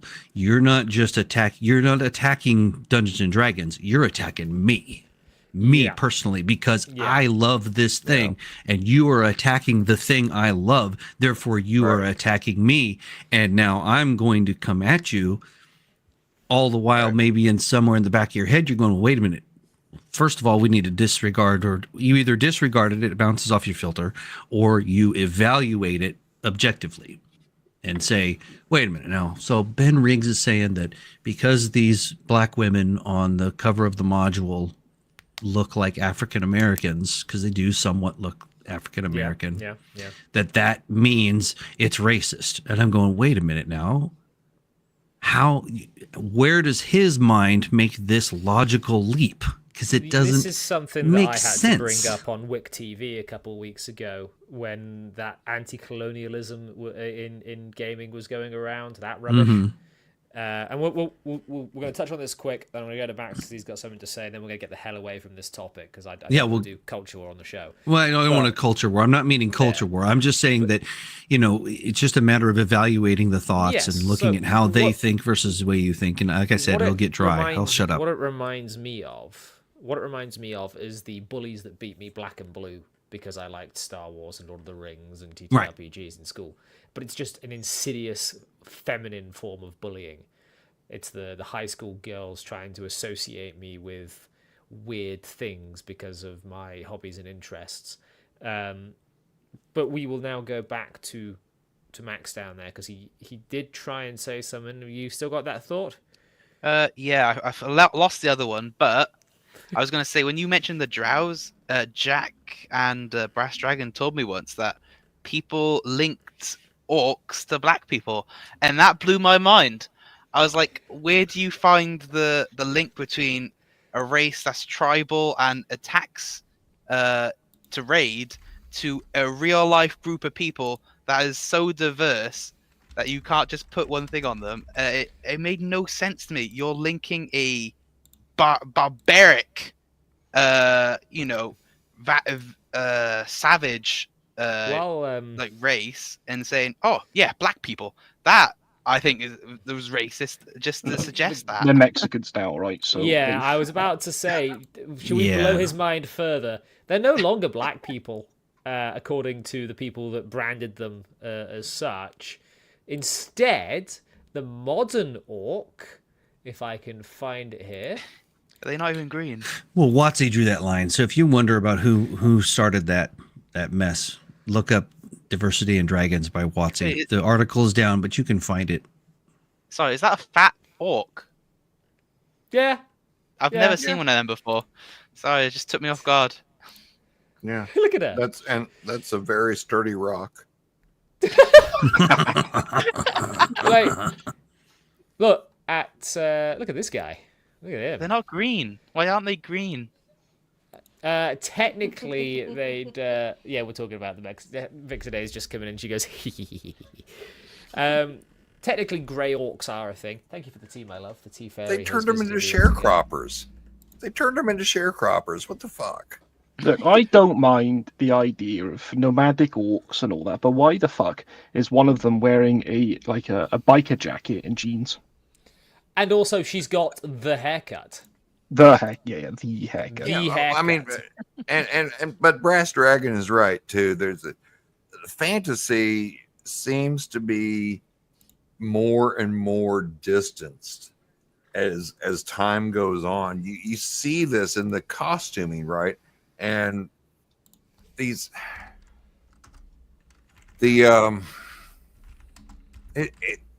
like it's not fantasy anymore, right? It's modern dress, modern hairstyles. I know we're trying to stay positive and stuff. Let me real quick get to GPA. The whole point of that tweet that I put out, and I appreciate your backhanded compliment on it. It's brilliant. It really is. Everybody should read. Well, I mean, it's my whole point. I prefer in this that- version. Oh yeah. Oh, that is a I good have version. to add. That's Eugene that. Jaworski. Everyone should go follow him on X. I will also put That's his. a great version. I have his not seen profile in that chat. before. Because if That's you go back to that fantastic. other picture, you could replace that race with anything, Right. Yeah, and Yeah, you wouldn't yeah, be able yeah, to yeah. tell that they were orcs. And that's the point. But I wrote that tweet actually yesterday, and I saved it because I was like, I'll put it out tomorrow. I have And- some- Okay. Oh, what's Mrs. Jack saying? Oh, I hear her. Never? Oh, wait. Yeah. Scroll. Roll over. Roll No, over. it's okay. So a lot of the fantasy. Oh, I'm moving. there she comes. So a lot of fantasies we play like in a like medieval Renaissance like undertoned Right. theme, I guess. But they're bringing in the wrong eras. They're bringing in modern era. That's their undertone. It's yeah. It's funny Yeah. you should say that because that is what Clownfish TV posted earlier on today.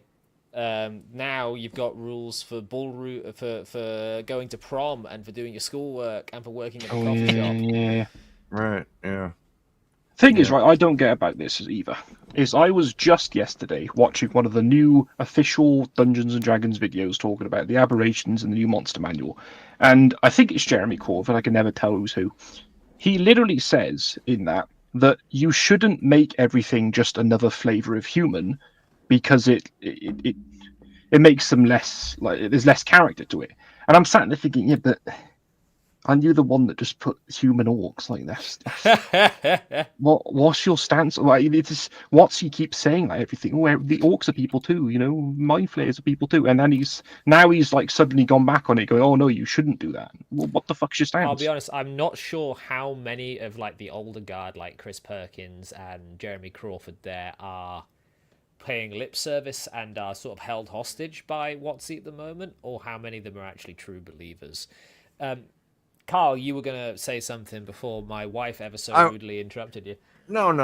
Nobody's rude here. I was just going to say that tweet was put out because I remember back in the day when I was a kid growing up, and it's like JPA said, I internalized a lot of Dungeons and Dragons, Tolkien, Robert E. Howard, and that stuff, because I had a very troubled childhood, and a lot of that allowed me to escape from the reality of my situation. And it was a legitimate question to people to what speaks to you about this hobby and about this game, about fantasy, about these concepts in general. What is it that makes you love it so much? Because we've got the people who play because, I'm getting together with my friends and it's Friday night and we're going to go do a D&D session. And then there are the people who actually internalize a lot of this stuff. And they're like, man, this really connects to me. I feel connected to it on some level. And why is that important? As when I was young, I don't want to get into hyperbole, but on a certain level, the game almost literally saved my life to some degree. And I remember in the first edition AD&D Player's Handbook, the cover by Trampier with the orange idol and the two thieves stealing the big gem out of the eye, and you open it up and there's the magic mouth and there's the dwarves going down the spiral staircase and here's the magic mouth. Those sorts of images to me were evocative, and they spoke to me on some level that I can't put into words. That one. Right. And it's and at that point I was hooked. I mean, beyond any drug known to man. And I don't know why, but I also find myself in my old age, because I'm 54 now. I'm an old man. Yeah, I'm old. And I keep trying to recapture that nostalgia. I keep trying to recapture that magic of the very first time I sat down and played, because I had no idea what this game was about. And I was like, wait, I can literally do anything? Because I'd never played a game like that before, where the boundaries were off, man. The blinders were off, the bridle was off the horse. You could do any damn thing you wanted to. And the DM was the arbiter of the rules. And I keep trying to recapture that. I don't know that I can, but I'm interested in what other people have to say about it, in an effort, and it was a legitimate effort towards positivity and conversation, because I want to hear what other people's experiences are. I want to know why other people love it, because I know why I love it. There is an experience similar to that. It's not with TTRPGs, and I don't know if Brass Dragon will want to talk about it on stream.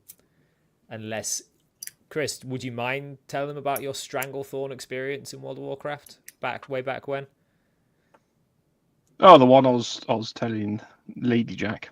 Yeah.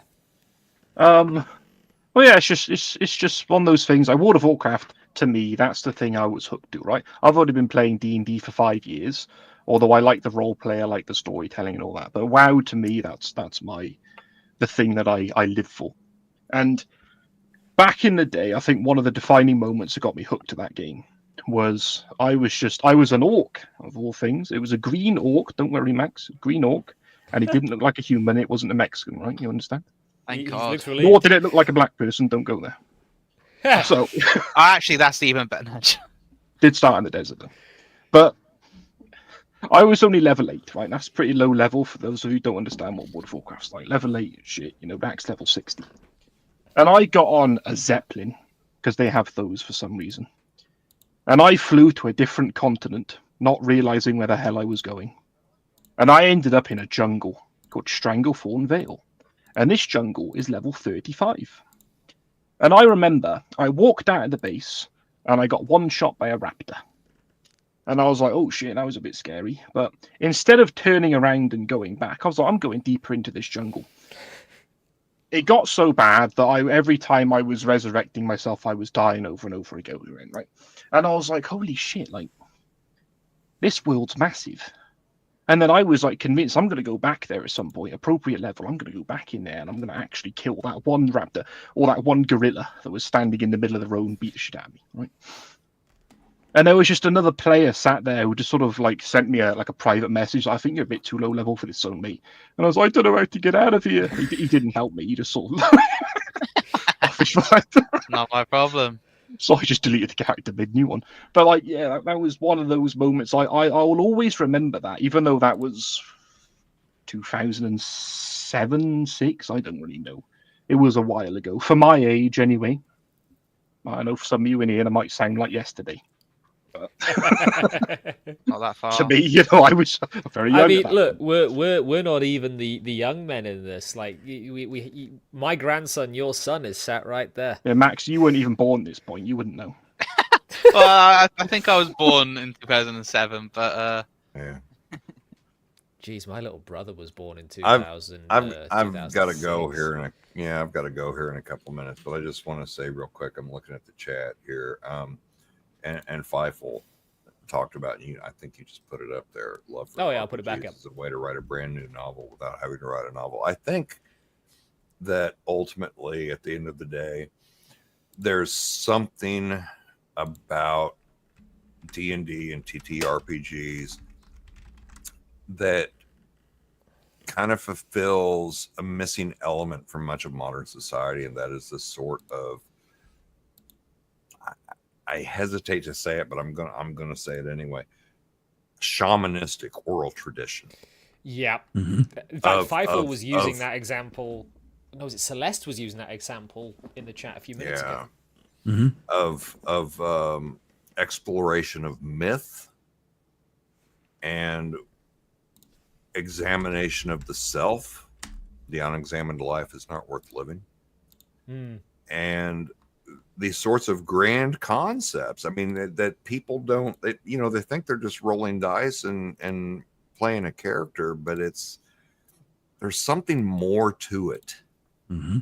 And those that recognize it are the ones who fall in love with it. Those who don't recognize it, they like it. They think it's a good time. I can speak to that a little bit. I'm standing in your choir, Kyle. I'm like, let's go. That was brilliant, and that's why I wanted to bring this up. That he's right. He's absolutely correct. There's just an essence there that and we can examine it and realize it and figure out things with it using tools like NLP and whatnot, and all this other kind of stuff that we can talk about. So I'd love to get into that with you someday, Kyle. I think it would be wonderful. I think we could get out the whiteboard. We can go so far. There'll be just like 2 views. We'll get 2 views. They'd be just like, what are these guys talking about? But yeah, it'll be Jack and Max, but that's okay. But you're right. Brass Dragon won't watch. And the last piece I would love to put on there, Jack, if I could just have one more moment on this topic, is that once you realize that it's part of who you are, and that's why it pisses you off when people are attacking this thing that you love, it gives you the power to not be pissed off. It gives you that ability to realize, yes, this is a thing that I love and it is a part of me and I deeply love it. When you see somebody, troll, it's like, okay, you got to evaluate the value of what they're saying and who they are and what they're saying and why even get bothered by it, because it's the same exact thing. The bully is walking by you in the lunchroom and flicking your ear because he's saying, "Oh, you fucking nerd, you play D&D." Is it worth a response? Is it worth caring about? Do you need to jump up and beat him to death? And is it even going to happen? But so I just throw that out there for people because, we are passionate. We are on the internet and there are trolls. So, but this is great. I'd love to get more into this because you're so right. We'll maybe do a special episode at some point of just that. Or we can go to my channel. Right. Or we can go on Kyle's channel. Yeah. Whichever way you want to. Let's leave all of the dry stuff in the whiteboarding on mine, and that way I'll have like 300 subscribers. And I think people will be more interested in the dry stuff than you might believe. They just got to find it. Because long form content, it does really well. But let me. Well, I put that behind a paywall. I want people to be members for the super long stuff. You got to have 1,000 subscribers for that. But it's coming. If you want to see more, subscribe. Hey, it's coming. Join Speaking DTA's of Patreon. subscriptions, guys. Mm-hmm. All right, I gotta go. Great to see you, Kyle. Thanks for dropping in, man. Really appreciate it. Thank you. Bye. Not a good. Right now, I'm gonna get this out. Thank God. Man, I'm gonna. What the hell? He said one more word. Jungian unconscious, like he's some sort of high Gygaxian Jordan Peterson of tabletop. Blah blah blah blah blah.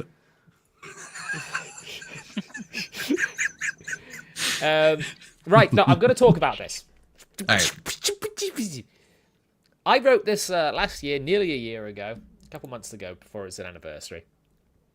Modern fantasy.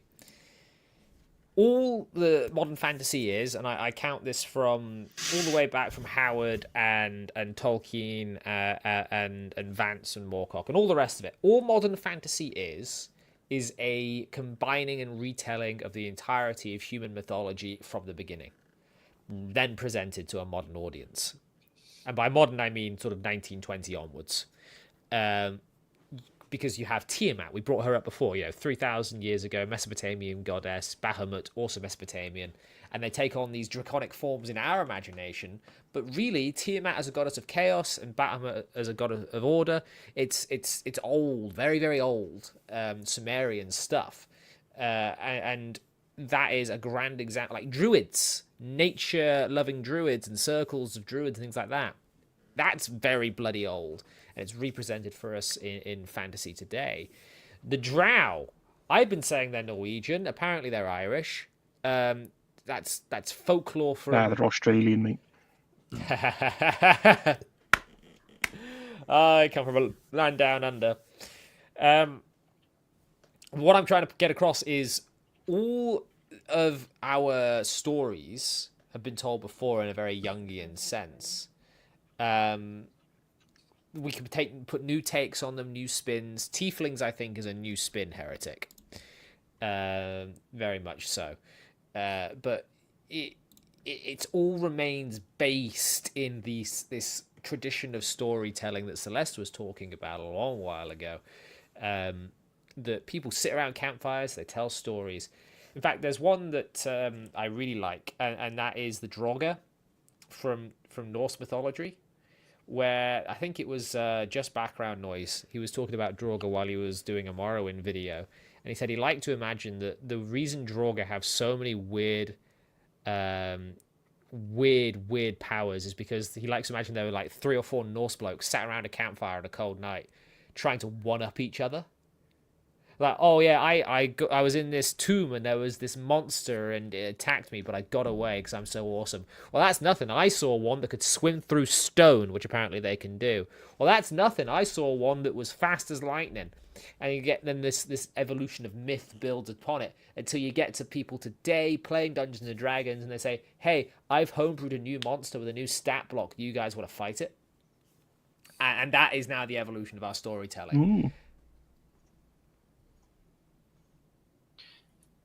Silence. I'm not No one having agrees with any- you. Yeah, no, we're absorbing I'm not that. RPing. Yeah. I'm going to sit in the back. I'm going to let other people do Not this. RPing. I think Like you the- said earlier, the brain slug. That's what I've got on right now. I think you're quite right. It did. That's how it probably some of it came about. I'm sure that there was. I remembered the one The Rock did a Hercules movie, and it was all like stories. And the more people would, another movie, Jack, that you don't because you don't watch movies. God, I can't even talk to you. None of my references work. Look, you It's have to be about the original myth. when you speak to me. That's all I ask. Well, yeah, it's just about, I think you're right. As the story gets told, it gets embellished upon, or it gets morphed a little bit more, or it gets a little bit more here or there, or, yeah, that makes sense. I don't know about today. I think today, God, it is such a quagmire of and it's mind-blowing and amazing to have observed this when it started, because I was a tiny baby when the internet came out and I knew nothing about BBSs or dial-up or working on computers or anything. But just watching this, like today, we're all inundated with so much. Back then it's like you had the tribal elder told you the story. This was the story. You had the Draugr, blah, blah, blah. Now you've got Draugr, and then you've got anime, and then you've got this, and then you got that. You got a ton, whatever. That's another rabbit hole. I'll be quiet. Hey, GPA, I'm going to interrupt you. Yeah. Firstly, because I like Teddy Rex's comment there. It could be argued the Drow are Welsh, but with spiders instead of sheep. Haha, very funny. Nah. True. But also, Oh, she left. You left! Celeste! Oh, no, she's back. Okay, here we go. Hello? Hello. Hey, there we go. We have stolen Alan's wife. Woohoo! That's what I'm talking about. There we go, guys. We finally have some female representation. Someone get the community manager in here to tick the box. I would have figured that was Vix, though, since she's in the background. Yeah, she said a little bit. You said a little bit. Celeste, you want to wave? Hello. Hello.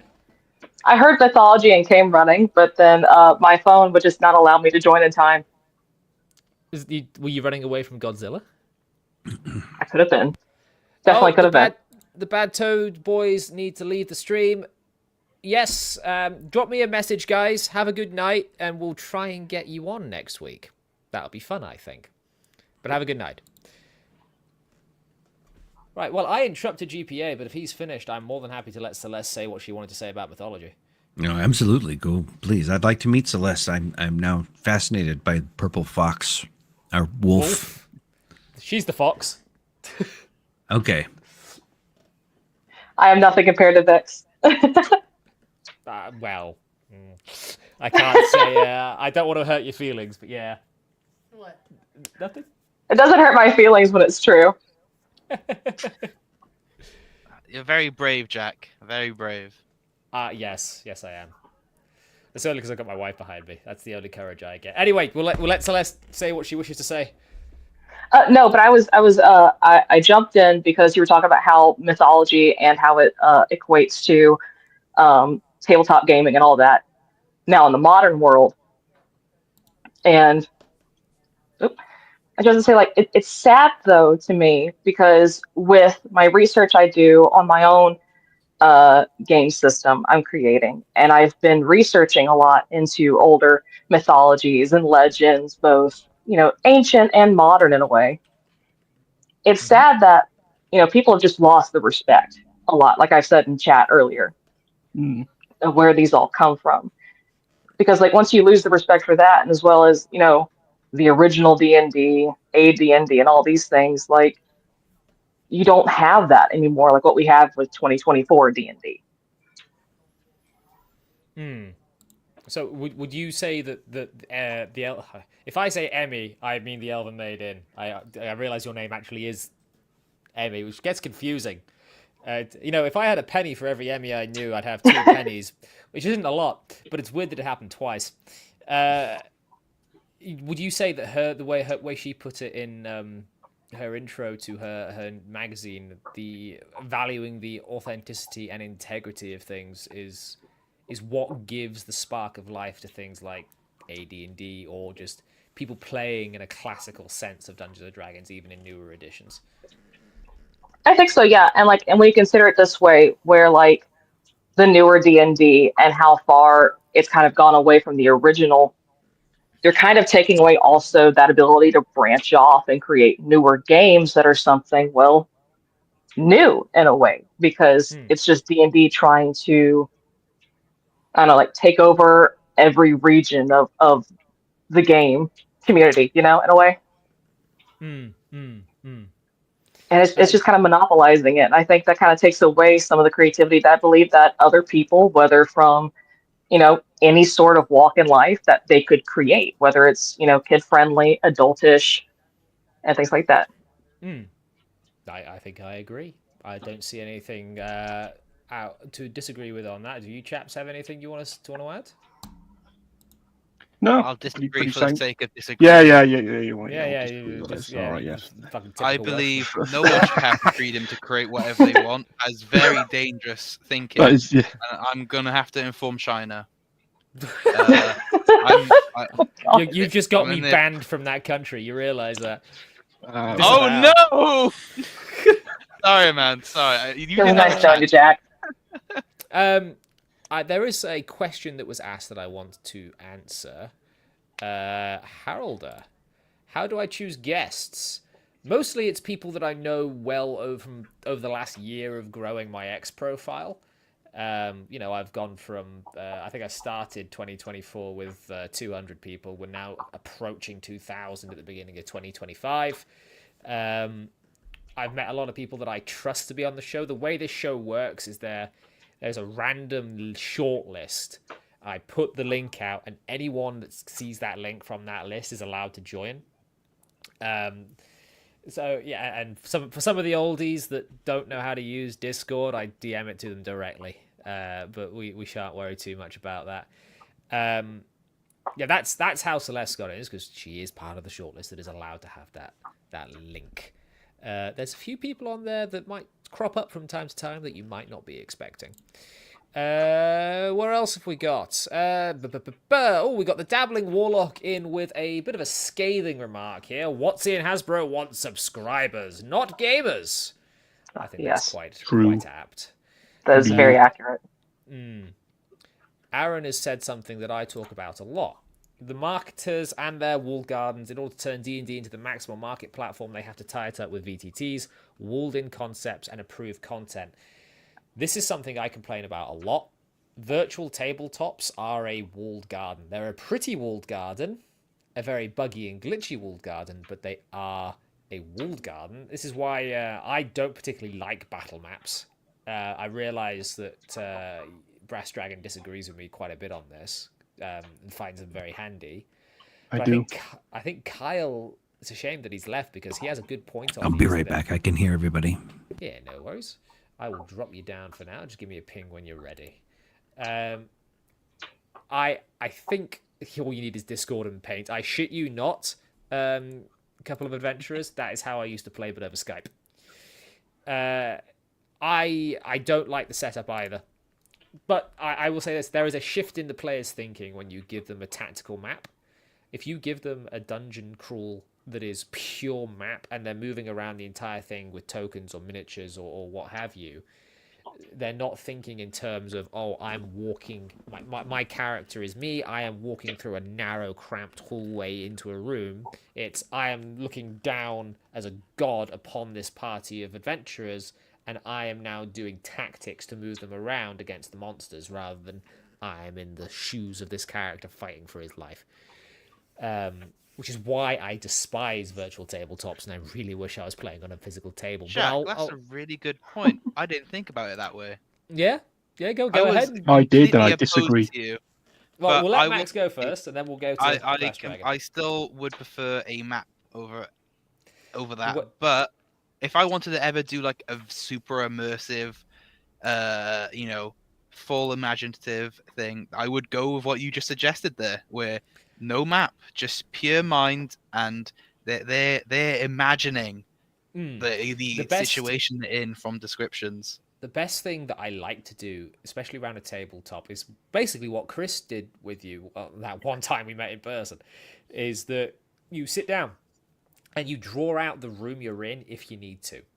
But when you're actually going through the dungeon, I really like the idea of having a mapper, of having a designated person who was making the map of the dungeon as they're going through it. And if that map gets burnt in a fireball, you're buggered. But I'll let Brass Dragon say his piece, because he does have good points of his own. It's not like it's a right or a wrong way of playing the game on this point, but I do think that VTTs are a walled garden. But Chris, go for it. I mean, yeah, I agree. VTTs are a walled garden. It's nicer to play in person, but, restrictions. But my point, right, yeah, it depends on the group you're with. Because in the case of the group that we all play with, they're not imagining themselves as the character moving through the dungeon if you're doing Fear to the Mind. They're not imagining anything. They're not fucking paying attention. So if you put a battle in front of them, then at least they know where they're at. Yeah. Otherwise, they're just like, huh? What? I mean, wait, what? Where are we? What? If Kyle were here, he'd bring up the whole 70% of communication as body language.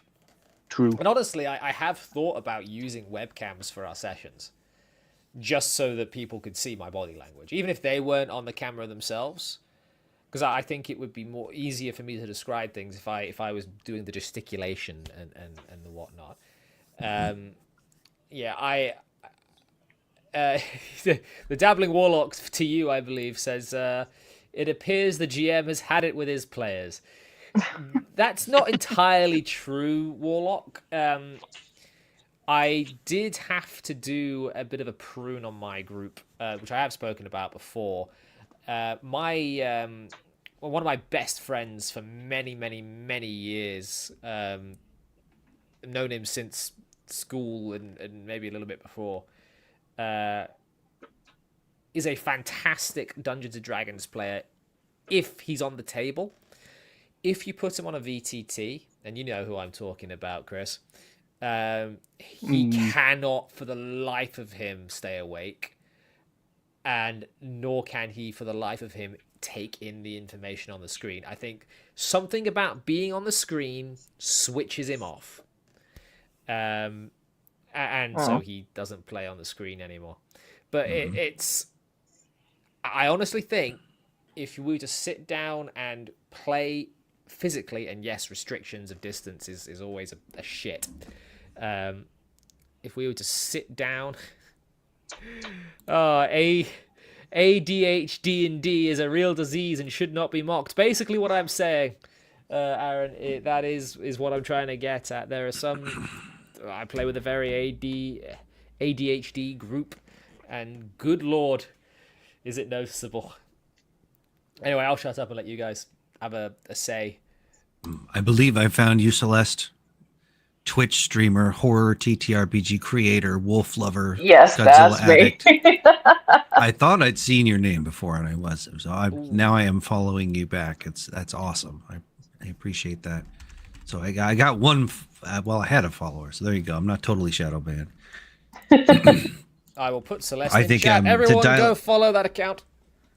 Yes. Yes. I think you're master. absolutely right. To dial it back, I'll touch on both topics, but the first topic that you were discussing, the mythology and the lack thereof, and what we're seeing now, it's been fascinating because part of my studies came from broadcast television, and I was a broadcast engineer for almost over 3 years, and all yada yada yada. But point being is that there's a thing that not very many people know about. It's called cultivation theory, and I recommend everybody look up cultivation theory. The doctor figured it out that the television has replaced our tribal shamans, has replaced our elders.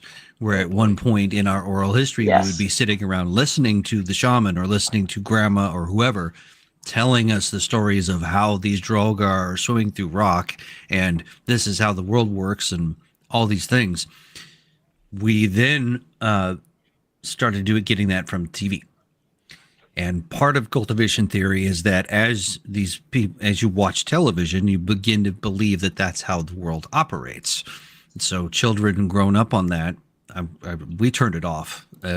We only gave them Netflix and DVDs. So our kids, that's a bit of a funny story. We traumatized them in different ways because they would go to school and they'd be talking about He-Man and Thunder Joe and all these DVDs we raised them on, and they're like, "Yeah, Lou Ferrigno's freaking awesome. He's huge, blah blah blah." And it's like all the kids are going, "SpongeBob, what are you talking about?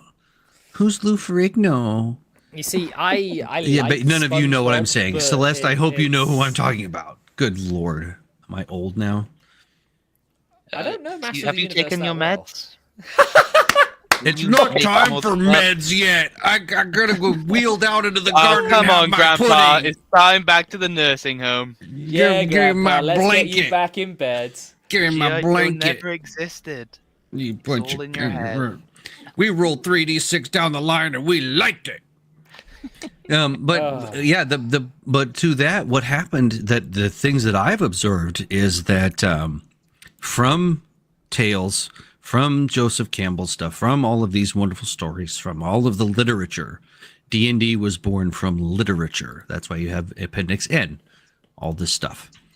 From that literature and the culmination into this game, this product, from there we start seeing television and things coming along, taking on some of those stories, and then video games picked up on this game.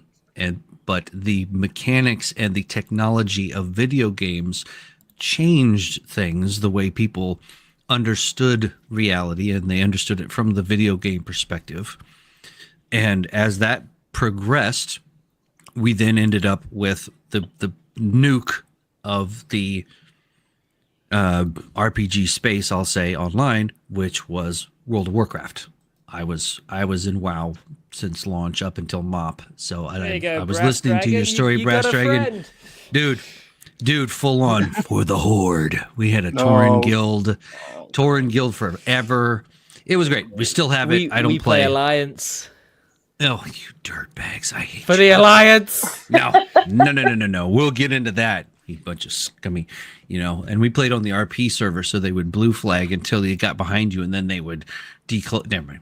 Anyhow, point being is that you have I guess you would call the group consciousness of fantasy and how fantasy works, and you have elves and dwarves and all of these culture, all of the literature then turns into the popular media and the video game. The nuke goes off, World of Warcraft. Now everybody who's ever been interested for the past 25 years knows about World of Warcraft, and in that lore they started with orcs are bad because it was Warcraft. All right, orcs are bad. Then they turned it into orcs are aliens that are bad. And then You had World of Warcraft, where now orcs are not bad. Orcs The still Horde pretty bad. are the good guys. So Nah. there you go, ally scum. Horde are the good guys. The Horde we went are over to Kalimdor objectively and evil. no, we went to Kalimdor. We were like, dude, we're out. We're gonna go to Kalimdor. You just leave us alone. And you, scum, had to come over and start shit. It's like You could've scum just left us alone. burned down my fucking tree. A tree. You guys wrecked our Tauren village, which is now in a shambles with dead bodies everywhere. You dirt. So Yeah, we should have went further, to be honest. those trees didn't have a permit. I thought you said you were an orc. What are you talking about? That was my first character, and he died to a raptor. Yeah, well, raptors are horrible. I mean, but so you have where I'm going with this is that you have literature and you have cultures from literature and you have the people that consume that media that then made D&D type stuff, and then now what we're seeing is 50 years of that, and a couple of generations later, the people that are now either creating it or consuming it have been raised on something completely and utterly different. They've got all the stuff from television. They've got all things like World of Warcraft. They've got all this other stuff packed into their head. And yeah, I mean, where do you go from there? We could go down that rabbit hole for hours, I'm sure. It is incredible to see that. And what we have now is we have our own mythologies and our own things that we can't share with Jack because he doesn't watch movies. But if he were a true geek nerd and watched geek nerd movies, he would understand things like, I stole that baby from the Daikini when he was taking a pee-pee. And, like, Adrian, we did it. And, get the chopper if you want to live. I got two of those. You would, and of course, Jack needs to watch Legend. He does. I just want to say, but that's you've really upset that's the chat new with mythology. That's you've that's really the upset new. chat with your For the Horde antics. Oh, good. I'm glad. Bring it. I will step on you with my hoof. Chat is for the alliance. Yeah, I might be a horde now. It's fascinating to see this transpire because you've got all these different cultures and different things that are now our new mythology, our new ways of understanding each other or being able to talk about each other.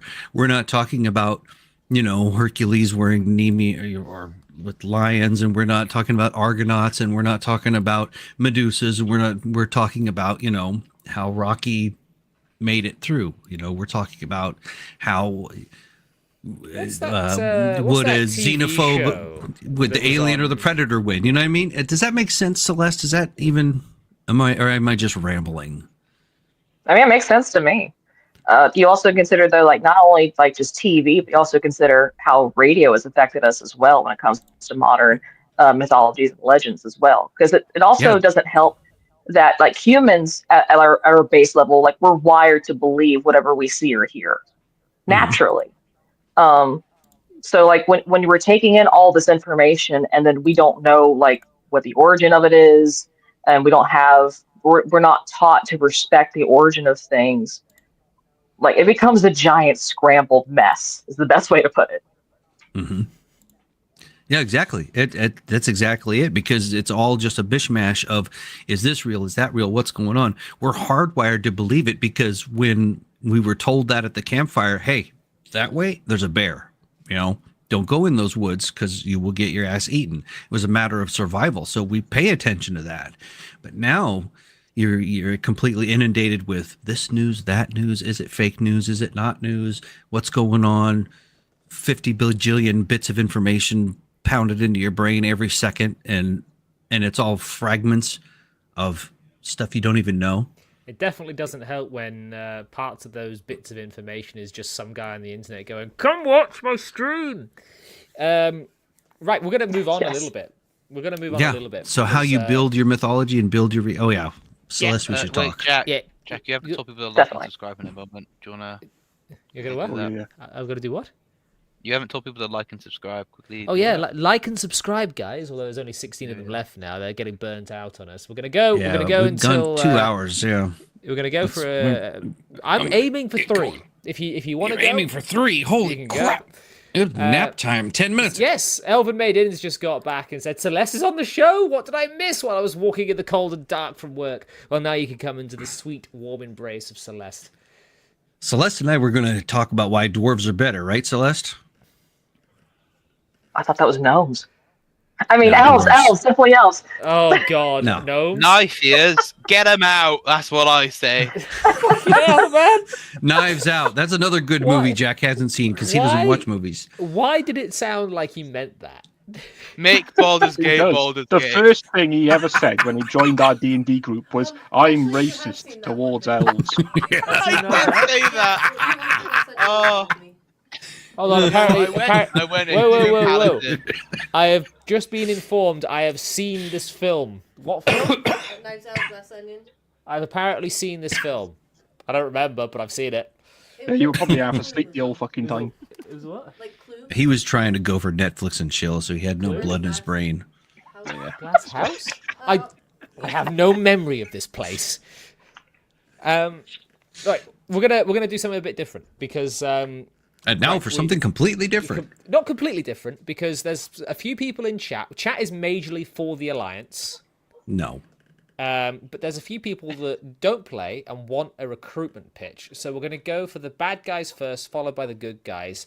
Graph Paper Architect, what is your pitch for the Horde? Join the Horde pitch. Join the Horde.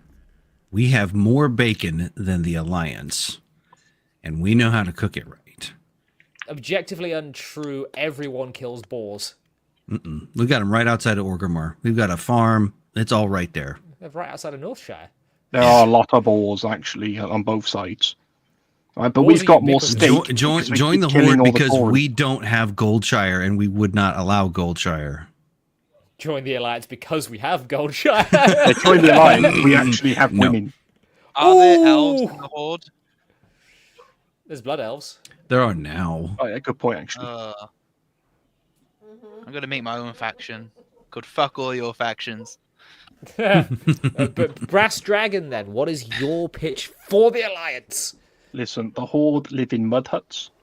They haven't even got a leader anymore because every time they get a new one, it turns out to be a villain and they die. Well, better So- than being led around by some 5-year-old. Yeah, he's sucked off now. Actually, we got a paladin in charge. Didn't even know that. And he's a big paladin, 1,000 years old, all that shit.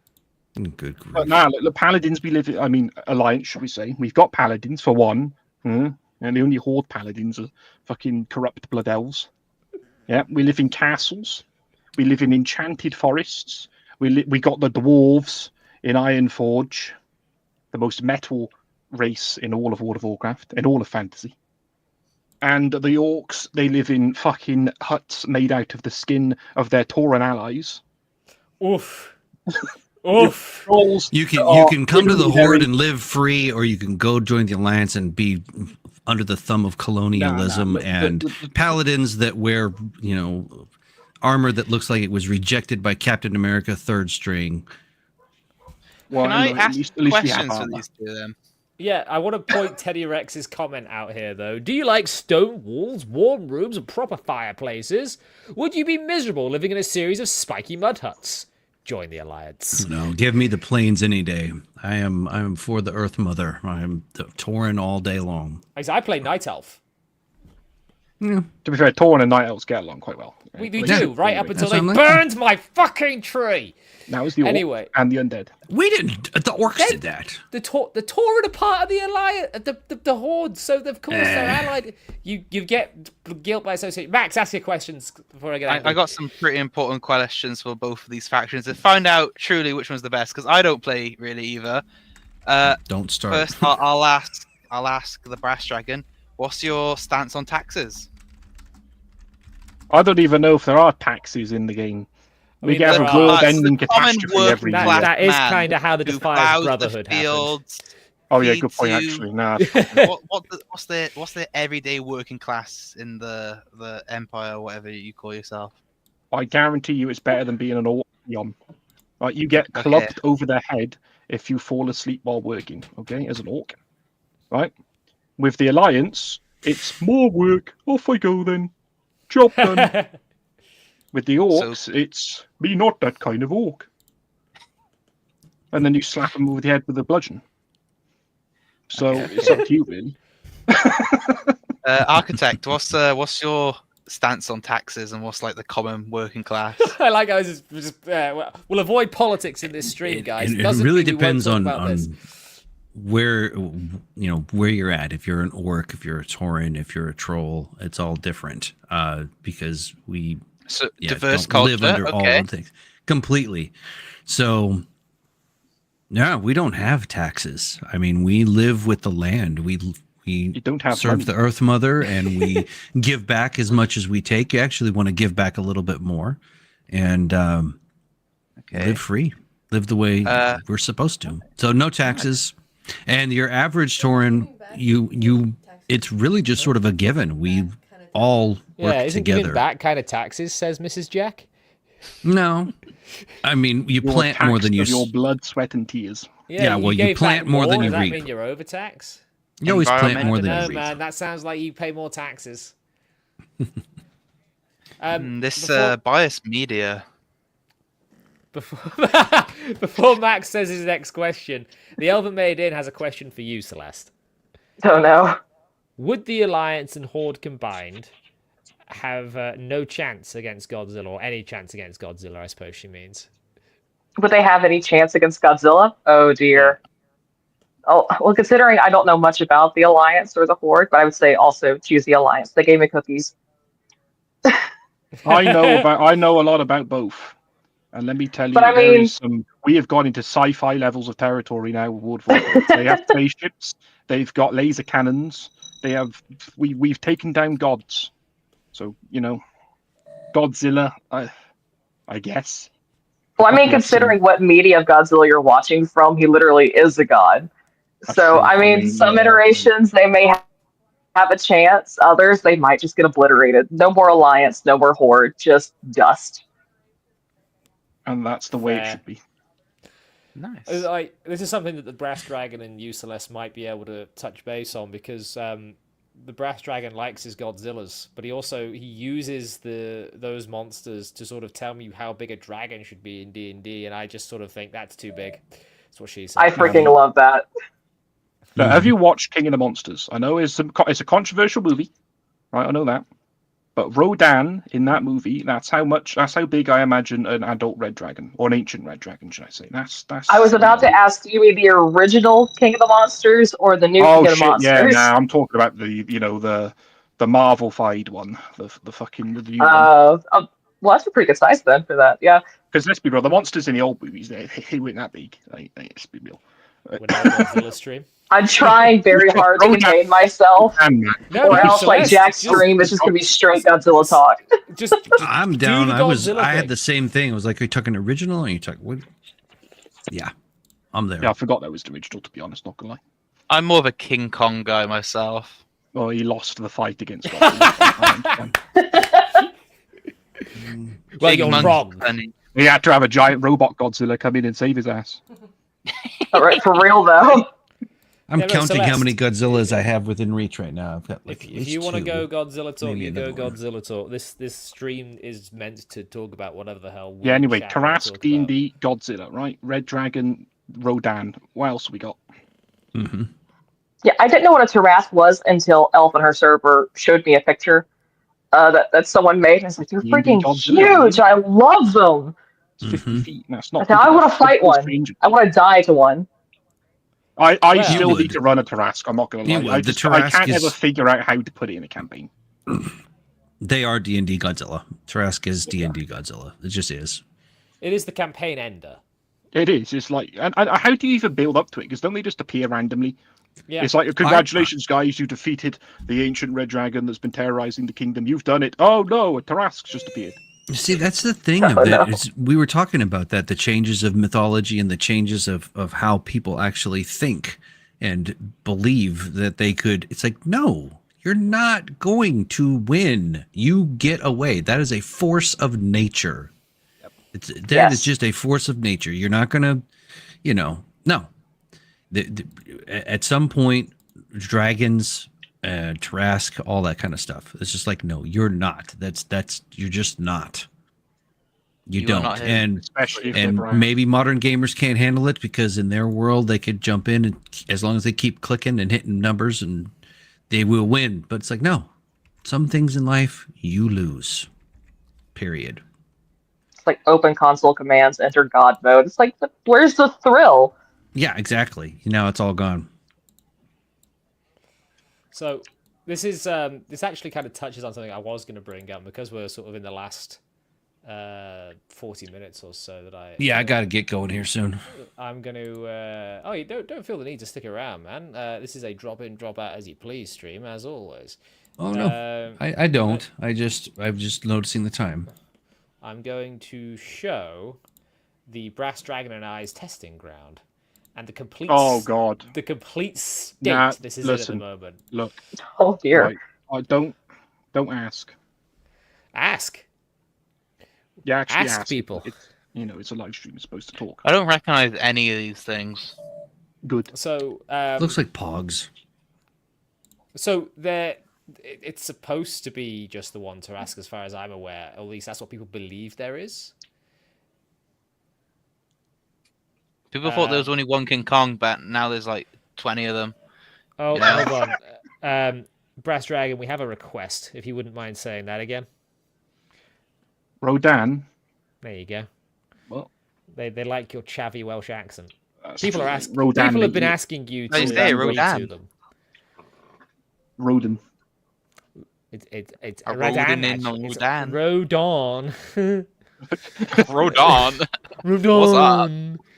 Rodon. Upper class. The Tarasque originally came from French mythology, which is why it's terrible, where it lived near Avignon, sinking boats and eating men until Saint Martha threw some holy water on it, held up a cross, and then she put a leash on it and walked it around for a bit before she allowed villagers to slay Wasn't it people. also just like a little tiny lizard though? It was small, I yeah. feel bad Oh, for it look! now. Iron Empire is joining for the final stretch. Hello, welcome. But yes, this is the what we do when we're looking for things for Brass Dragon to post. And actually, now that we're here talking about the Brass Dragon, Do you remember how this catastrophe started though? What was the matchup we were doing that this all began? It was Tarasque versus Ancient Red Dragon. No, actually, no. This specific clusterfuck on screen was Death Knight versus, I think it was Diva. Oh yeah, and we were trying. And then we to brought find... in progressively more powerful Celestials to see what they would do. And then we brought in progressively more powerful undead like Orcus. And then we brought in Demogorgon and the fucking whatever else is going on here. And now we've got everything.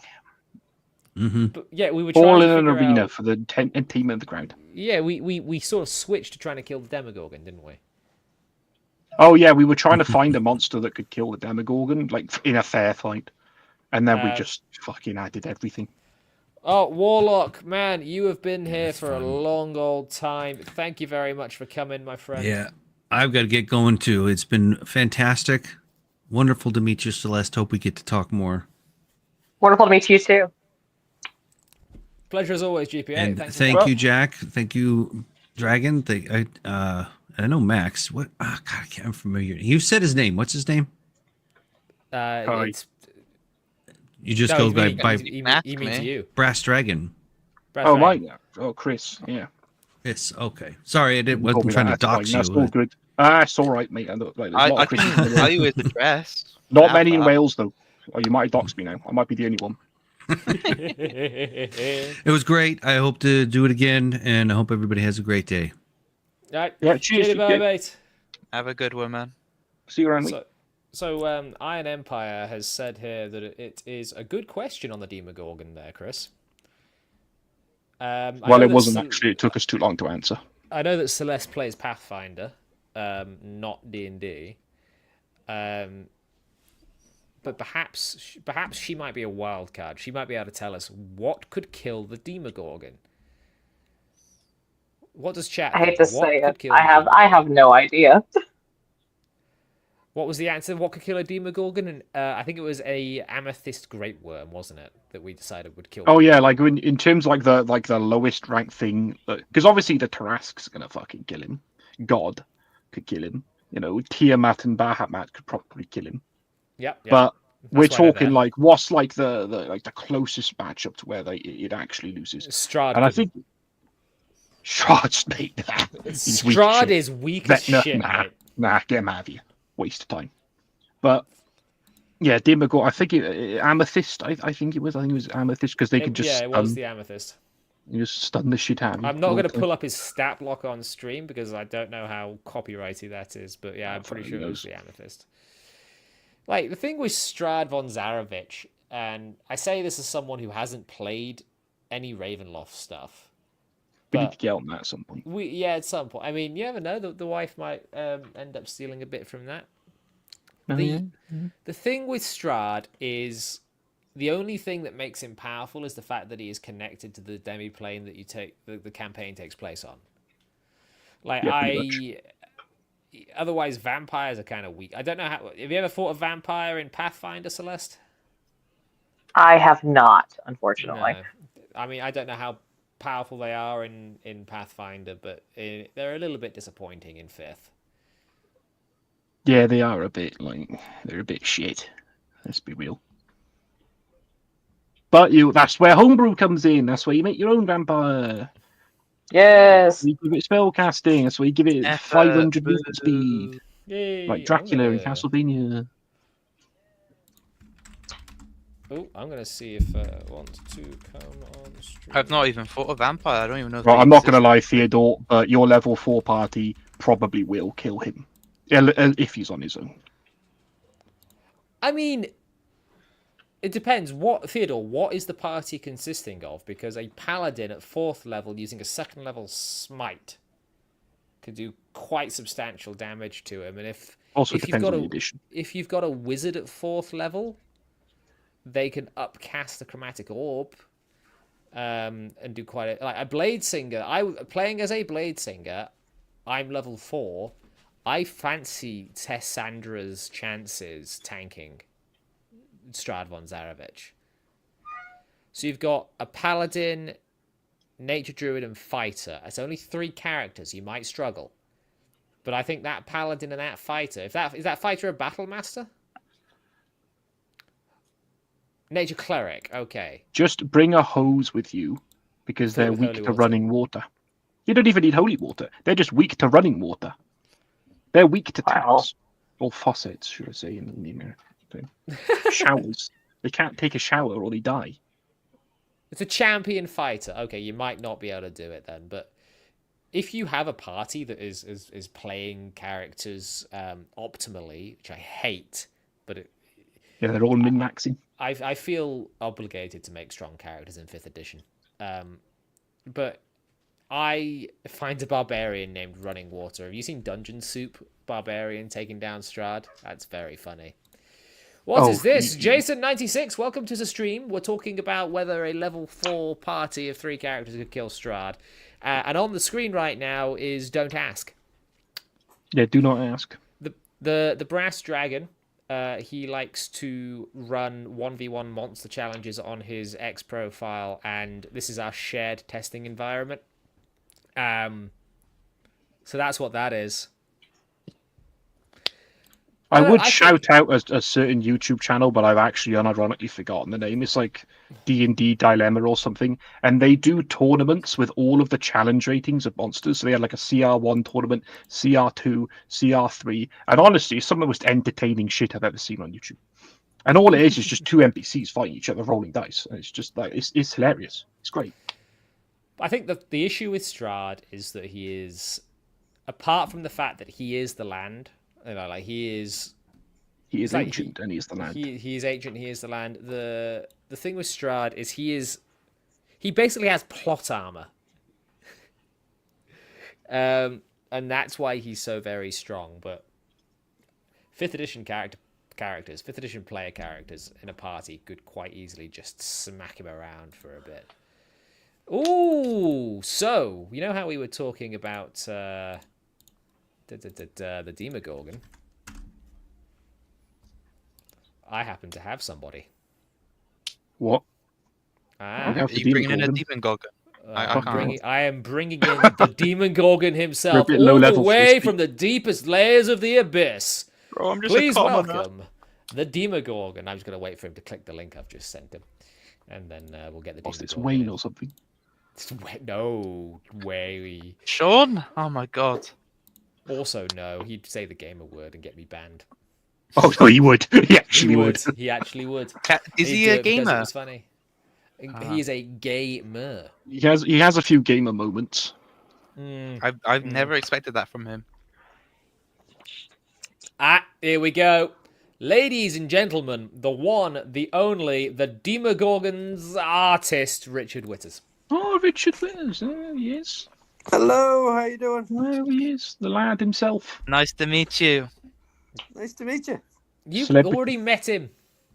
It's just so good. I'm meeting him again. You know. so surreal, man. I think the only person that he's not met here is Celeste. Hello. Celeste is our resident Godzilla expert. Oh, cool. But we were asking the question: is there a creature? And as soon as you were the artist for Demogorgon at one stage, is there a creature, monster, that could, in a fair fight, beat the Demogorgon? Ooh. Yes, please. Thank you very much. The tea fairy has arrived. Have you all taken a stab at this already? Well, we've got an answer that we've given the chat, but we're looking for the lowest, because obviously, you know, AO could come down and smoosh him, but we're looking for the lowest, like, what's the closest fight, but that would still win out?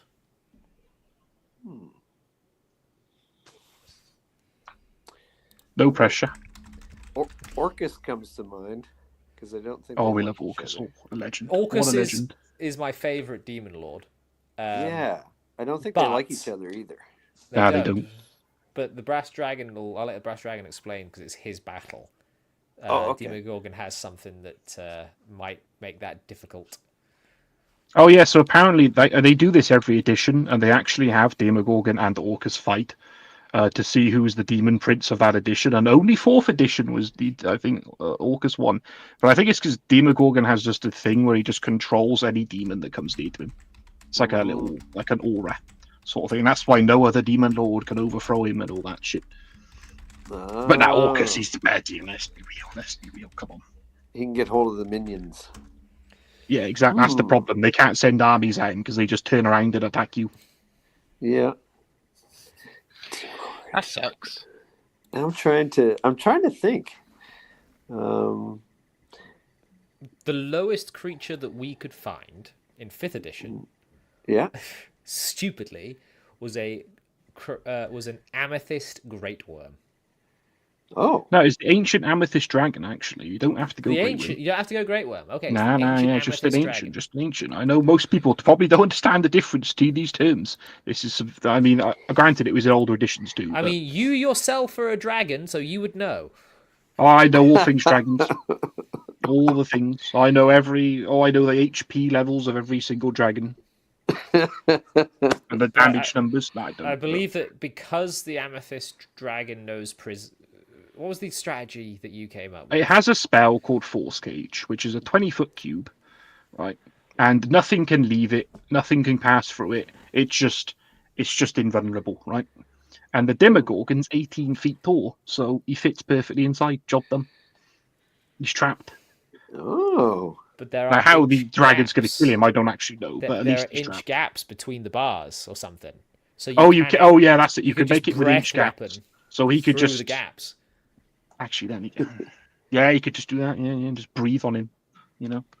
Which is psychic damage, I believe, from an amethyst. This dragon. is the things you can get up to in 5th edition, right? There's no sense made here. The dungeon master at this point, if he's running Ivory, he's getting mad, right? It's like, here's the mighty dragon stepping down from his mate. I cast Force Cage. Oh god. High level games are terribly difficult to run. Yeah, they are. Yeah, they can go really weird fast. I imagine that's true in any edition as well. Oh yes, yeah. What's your main edition, Richard? I'd have to say AD&D 1st edition. Oh, yes, of course. Like I've played most of the editions, I think, if not all. But we spent so many years just playing that. And second too. When second came out, we just sort of mulched them all together. But yep. But yeah, that's the one that still sticks in my head. Like when you say who could fight Demogorgon and all that, I immediately picture that monster manual. Those. Oh yeah, yeah. Yeah. There's a big difference between the two. Funnily enough, I'm not sure if that is one of his. But Richard, I might ask if you can come on to a specific stream another time. Thank you, my love. The Tea Fairy has arrived. I've got the monster manual here. The Demogorgon, was he drawn by Tracy Leash in the original monster manual? I'm not sure who drew that one. The reason I ask is because I can see a TXS scribble on him. Might be. He's on Twitter, so you could ask. Tracy is going to be on this show at some point when we can make it work. Oh, sweet. And if I could get you on that same panel, that'd be great. That would be wonderful. I'd love to talk to him. Yeah. But So, that could have been, let's see, could have been him, could have been Dave Sutherland. What is it, David S. Sutherland III? Trying to think of, there was another David S. LaForce. If it's starting with a T, I would assume it was Tracy. But I know he drew the Mind Flayer. I'll see if that's got the same. Jack's favorite monster, by the way. Stop slandering me. The Mind Flayer is the worst monster. You made a whole video on them, and Mind Flayers are dumb. No, actually, they're very intelligent. I have you know. I just think that Mind Flayers themselves, DCS maybe. You know, I'm very confused. DCS. DCS sounds like Dave Sutherland to me, but I always thought it was Tracy's art. I don't know anything. Everything I knew was a lie. Yeah, they even eat brains. Look, I'm just trying to say that Mind Flayers themselves are like these, like the nerd. We did a Nerd Cognito big show on a segment on aberrations because it was Ryan David's favorite class of monster, and I'm not a big fan of them. Mostly, Mind Flayers are overused in modern media, I think, and they've been terribly disserviced by how popular they are. Oh, Celeste died. Oh no. Anyway, the Mind Flayer as a concept of like just this big bad guy at the back of the dungeon that's the boss. That's cool. Like he being the dangerous one, that's kind of cool. But the Mind Flayer as a space alien who's part of a fallen empire hive thing that has brains on the brain, eats brains, his boss is a brain, his pet's a brain, his fish is also a brain. You see where I'm going with this? Yeah. It just feels dumb to me. Like, oh, I've got a spaceship, that's also a brain. Like, congrats for staying on theme. Have you ever heard of themes? Yeah, that's what I'm saying. Congrats on staying on theme. Come on. But good God. But he's clinging to it like it's a brain. It's like Tim Burton, applying a theme. Like, this is the theme. Yeah, it's like, I don't like Mind Flayers. Well, they don't like you. I know they don't. They keep trying to eat my brain.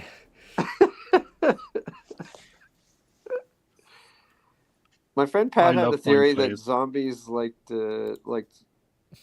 people with more intelligent brains.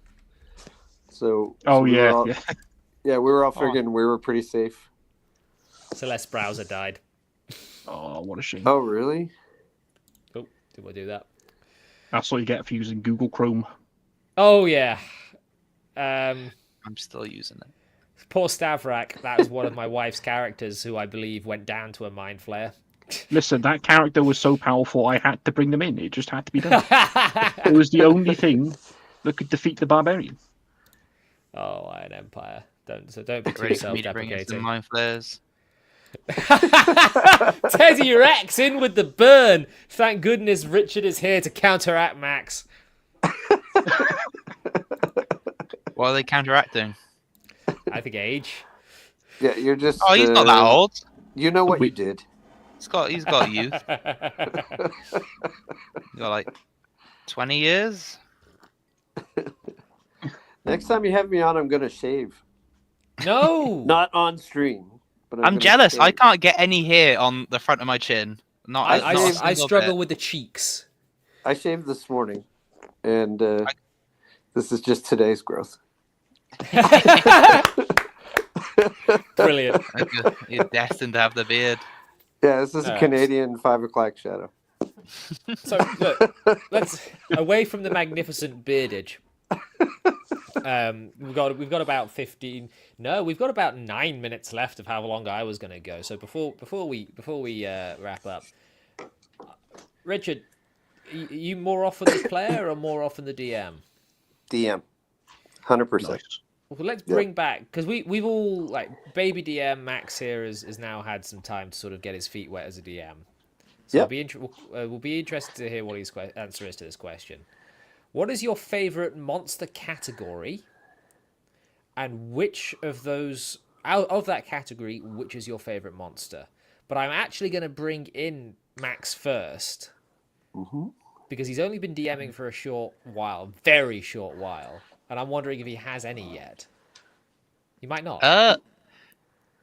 I've only really used humans majority. But I do think I like the undead. I think undead things are just more fun to me. You're definitely the Brass Dragon's son. Or a little light humor, and because I wanted to make more adventure. Oh, you're discovering things as you go. I made a skeleton that uses a trumpet and heals people when tooting. Oh yeah. And yeah, it is silly, but I thought, oh, you'll not see this anywhere else, maybe. So it's just like, oh, this one had a music band that went there, I guess, and was buried. To be fair to Max, he has homebrewed more monsters than he's actually used vanilla. Yeah, I think you've even used a vanilla monster. He used Skeleton Warriors, and he threw a lich at us. Oh, nice. Yeah, we were level 3. No, we were level 2. Yeah, we were level 2. He was a weakened lich, except the spell hitting. As soon as you hit us with a spell, I noticed like the modifier on the spell. I was like, hang on, is this an actual lich?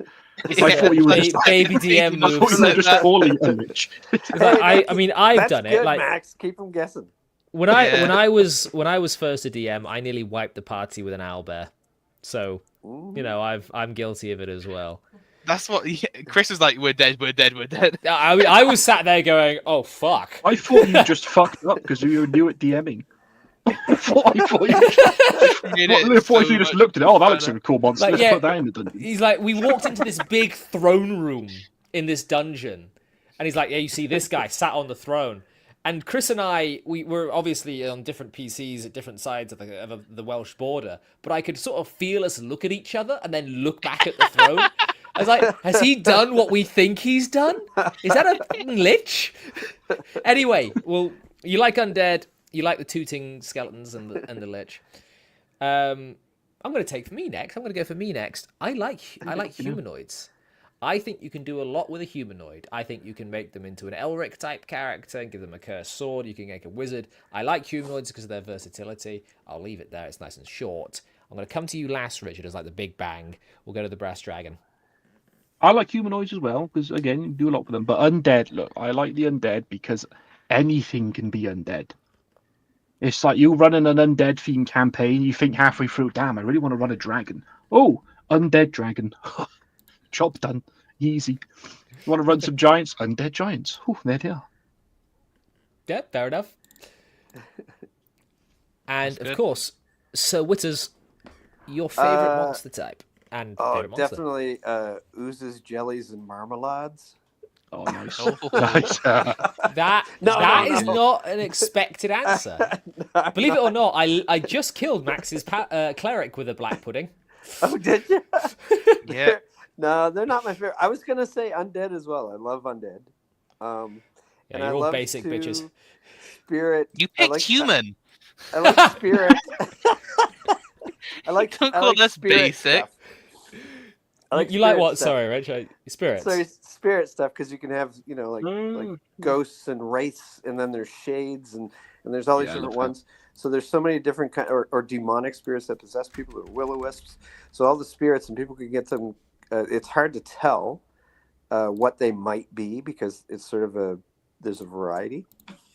So I like the characters like figuring out well, we know it's some kind of incorporeal entity, and that can be kind of fun, but it usually leads to other stuff too. But it was definitely just undead in general. I think I like the most.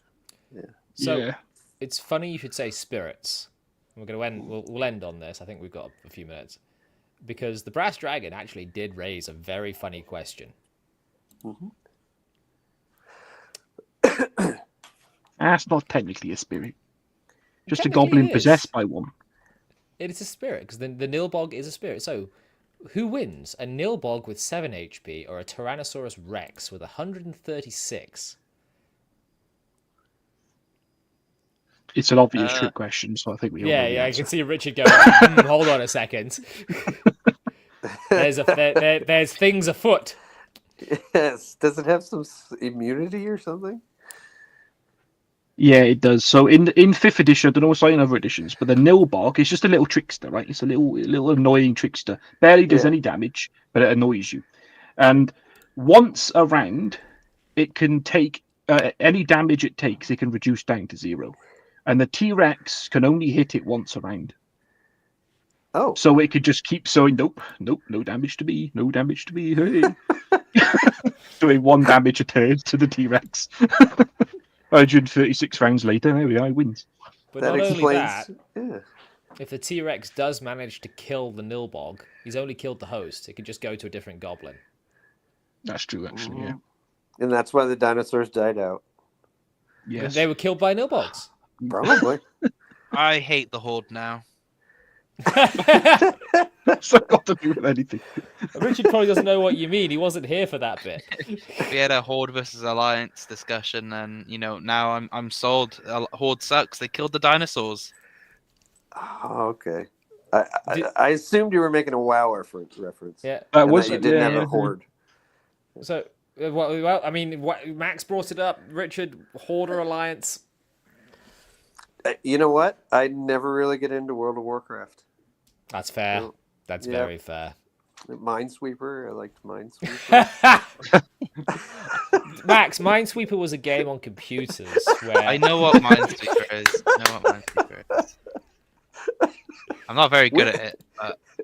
We made one in DOS. Man, you see, I've been playing Daggerfall, so I know what DOS is. Really? Chapettes. We've gone down to 14 people after the 2.5 hour mark. We're approaching the 3 hour mark, so we're gonna say our goodbyes. But thank you all very much for a fantastic first episode. Do subscribe to the channel, because this is a weekly thing. Wednesdays is Tittle Talking in the Library, where I'm just going to bring in great people like I have here before me, and I will get to them in just a moment, where you can discuss just all the cool stuff to do with our nerdy interests and try and keep the culture war out of it. This is indeed the first episode, Teddy. Harolder, you are more than welcome to be entertained while you draw. Artistic pursuits I very much love. And speaking of artistic pursuits, Richard Witters, you came in and you've ended us on a brilliant high note. Thank you for coming in, sir. Really appreciate it. Do you want to tell people where they can go and find you if they haven't already? Oh, I'm on Twitter. But they'll find me here. But I'll show you my puppy. Winston. That's what I like to do. I promote Winston mostly. Oh, little puppy. Winston. Yeah, He's I saw your. Winston. Oh shit! Winston. You've got. Do you want to see? Here he is. Yeah, he's Winston. Yeah. Harold here in chat, by the way, Richard says you are his hero. Oh, well, you can get better heroes than that. Batman or Superman, I would recommend. The show you're talking about is Nerd Cognito, Teddy. That is not for the faint of heart, I'll tell you that. I have to rein those old guys in quite hard. Oh, thanks, Celeste. Yeah, this is the young man show. That's why we got Richard on here. Yes. Yeah. Well, one of the ideas of this show was to try and bring old and new together into a synthesis. So me and Max are like the young guys? Yeah, that's it. Yeah. Brass Dragon, where can they find you and what do you do? I don't do a lot, to be honest. I'm on Twitter, though, the Brass Dragon 1, because the Brass Dragon was taken. I don't have a YouTube channel yet. Maybe I'll make a YouTube video one day, but I also plan on doing some content for Jack's Lost Lore Library website thing that he hasn't used is what he meant. in ages. Cool. That's true. I do get emails through it, though. Just like a lost library. I'm going to do a review of the new monster manual, and I'm reviewing every single monster. Nice. Ooh, that would be cool. It's going to be... That's going to take up some bandwidth. Are you sure you want to do that? Yes. It's going to take years, but it's going to happen. All right. Max, Baby DM, the young man. Thanks for coming in, man. Yeah. You, at the start of this stream, you were like, I don't really know if I've got anything to contribute, and you had a lot of good shit to contribute. Well, I haven't concentrated any nerdy stuff or DM related stuff, but I'm just here. I'm meant to be the staple, the flagship girl who spreads her leg, no, not spreads her leg, raises her legs. This week. What kind of stream is this? I'm never getting monetized, Richard. I am never getting monetized. Well, move on. Where can they find you if you want to be found, or do you not want to be found?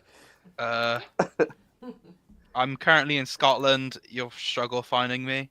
I don't know. I have a Twitter and X, but I don't use it. Do what you want. They can find you here. Yes, you'll be here on every Tittle. Wednesday. Every on Wednesday. Tittle, every Wednesday. Oh, no. What have I done? They expect it. Right. Obviously, I am Jack, Chronicler of the Northlands, Lost Scholar, Librarian of the Lost Library. I beseech you, do like, subscribe, share with your friends. It would be very much appreciated. Come back next Wednesday, same bat place, same bat time. And we will continue these conversations. Thank you very much, everyone. And guys, thanks for joining me.